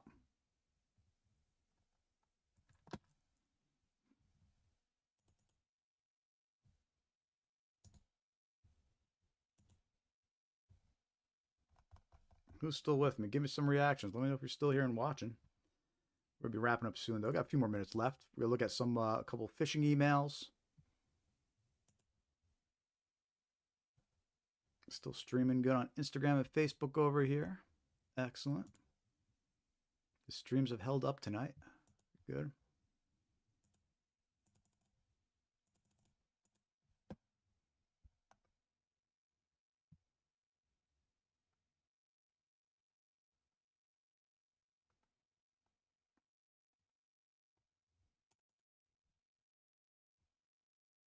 Oh, you know what? I actually wanted to... No, so we're not going to stop at the phishing emails. I actually got another scam I want to show you. This one's a new one. We haven't done these ones yet. Coinbase and Gemini scams. Crypto exchange. scams. All right, I got some recordings I'm going to play for you. They're going to be the last scam we go over. But first, let me show you these phishing emails. But then, so don't go anywhere. Stay tuned. We got a couple new recordings I'm going to play for you. I haven't played on this live stream yet, these scams. So, but first of all, here's just a couple quick phishing scams to be aware of right now. Right. First of all, you got this email that's impersonating Amazon floating around. It's a common scam. Really, this type of tactic could impersonate anybody. It's the same type of scam. But this more recent one has been reported. It impersonates Amazon. You receive this email. It says you have to update some information. Right? So click this button to update your account information. It's going to take you to a fake website, steals your information. All right. So you get this email. Don't trust it. Look, there's no reason to click these links. If Amazon needs information from you, just go directly to your Amazon account, log into your account. Don't click a link. Don't trust emails. All right, just log in directly to your account, see if it says anything. Okay, so watch out for this email that's circulating. Impersonating Amazon. Here's another one.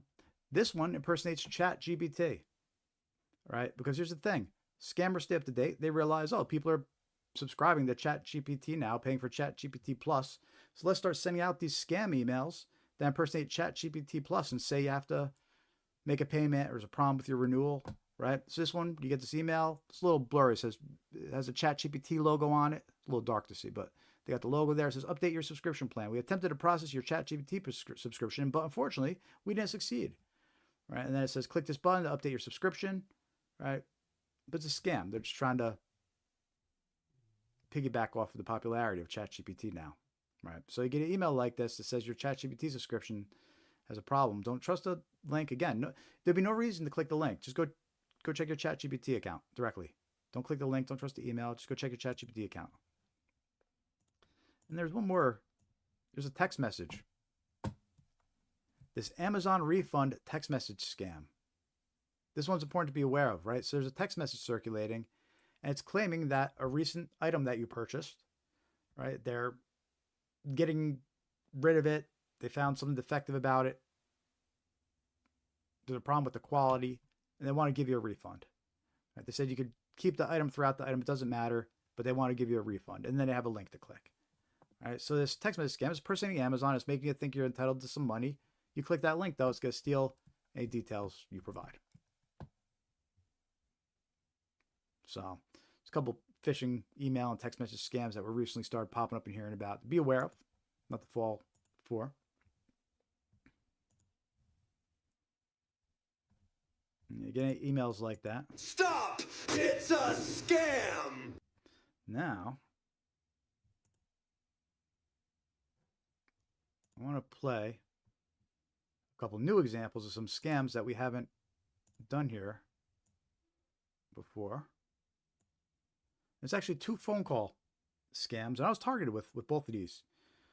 This is for me personally, and they involve crypto exchanges, right? They involve Coinbase and Gemini, two of the big major crypto exchanges that are out there. Right? We noticed unusual activity on your account.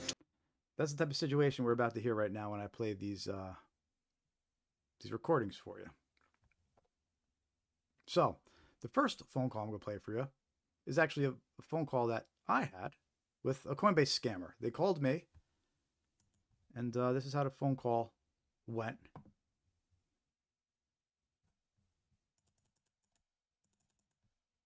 And what's interesting is you'll hear her mention New Jersey. And I was like, and at first I thought like maybe they mentioned New Jersey because Coinbase got breached and they had customer information, which could have been a possibility.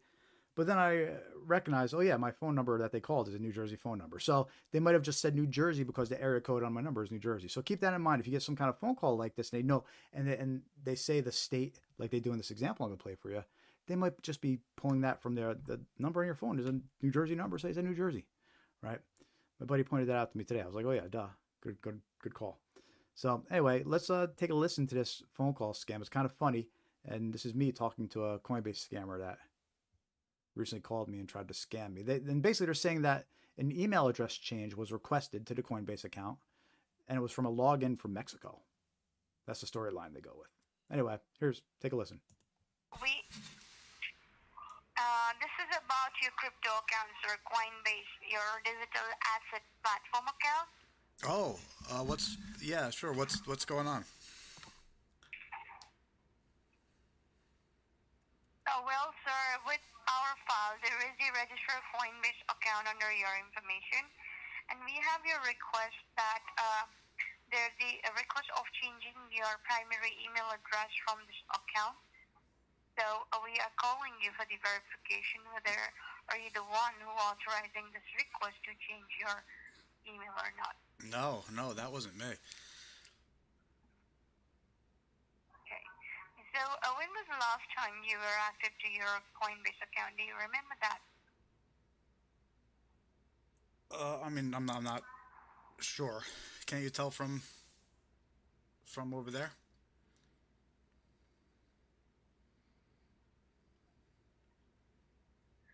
Well, sir, right now, as I can see, there are some of the recent login we have detected by our server.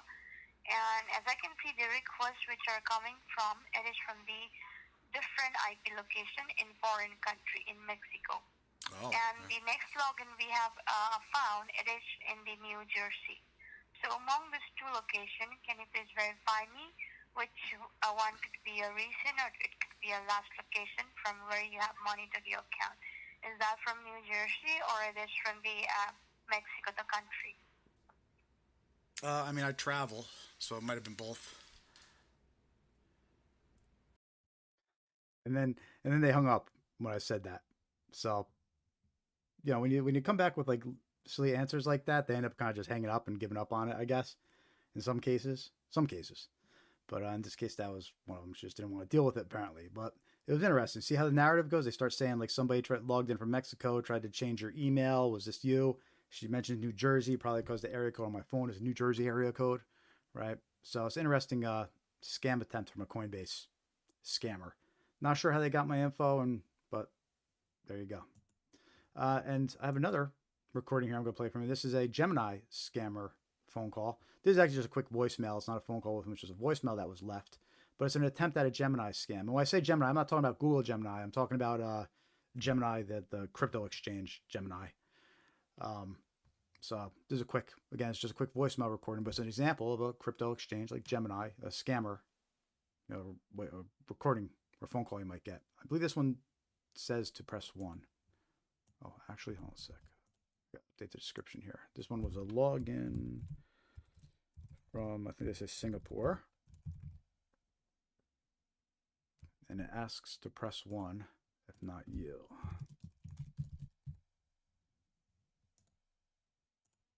All right, so let's listen to this example.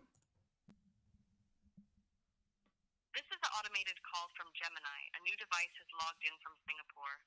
If this was not made by you, press 1 to be connected to one of our representatives. All right, so if you pressed 1, you would have been connected to scammer. They would have impersonated Gemini, you know, the exchange, but you would have been connected to scammer. So those are two examples of you know, active recent attempts, you know, to impersonate crypto exchanges. Right, those are the two big ones, right? There's one or two. There's Kraken is another one, right? But there's not that many crypto exchanges. There's just a few big ones.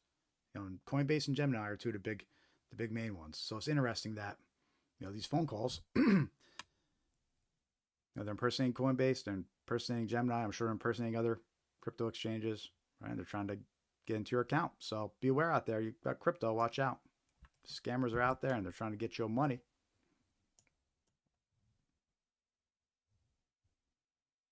And they're using the same scam, same bank impersonation scam, except they're crypto impersonating. Yeah. It's like, we noticed unusual activity on your account. Right? Yeah, the same narrative they use all the time when they're trying to get into your money. So anyway, watch out for that scam. Those scams, should I say. You know, they're both actively circulating. And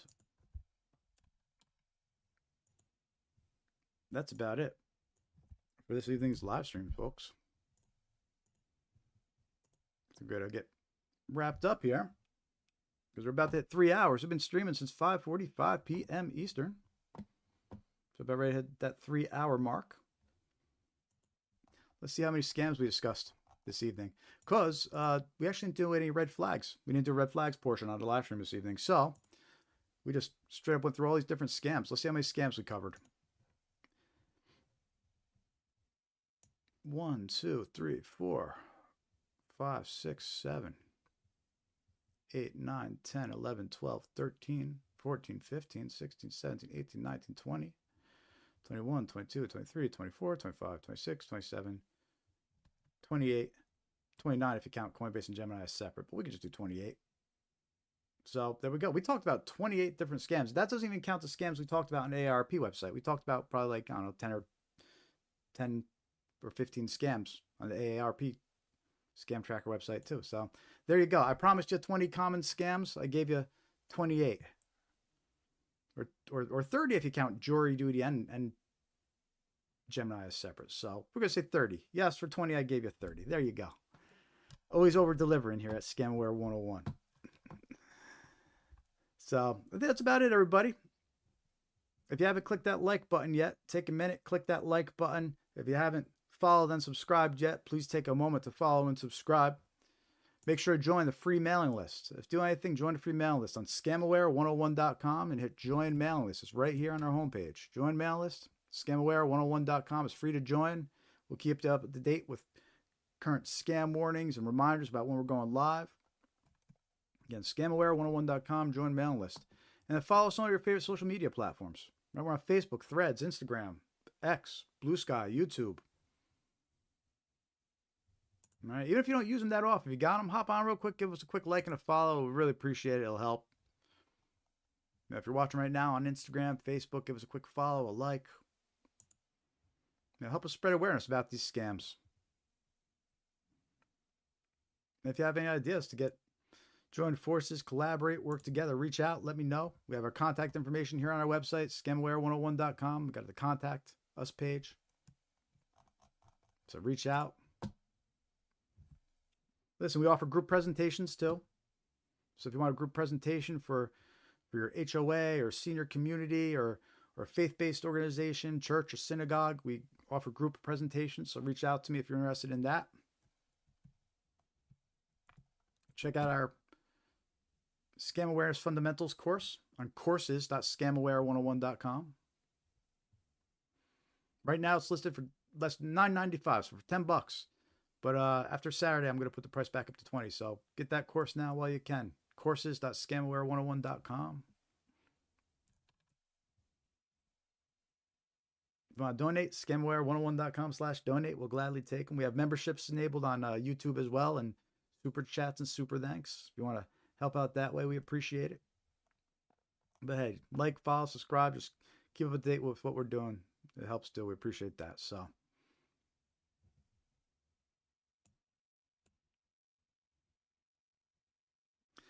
I think that's about it, folks. Thanks again to everybody.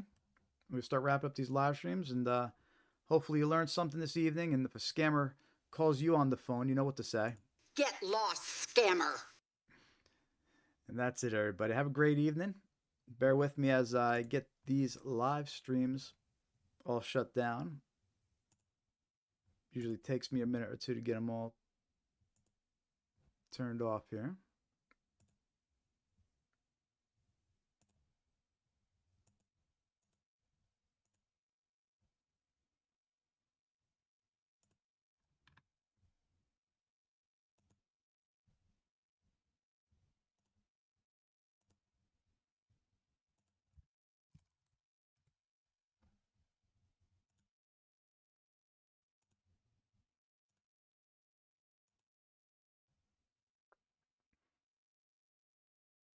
Everybody have a great weekend. Tune in next week. Every Thursday, 5:45 p.m. Eastern. Join the mailing list for a reminder.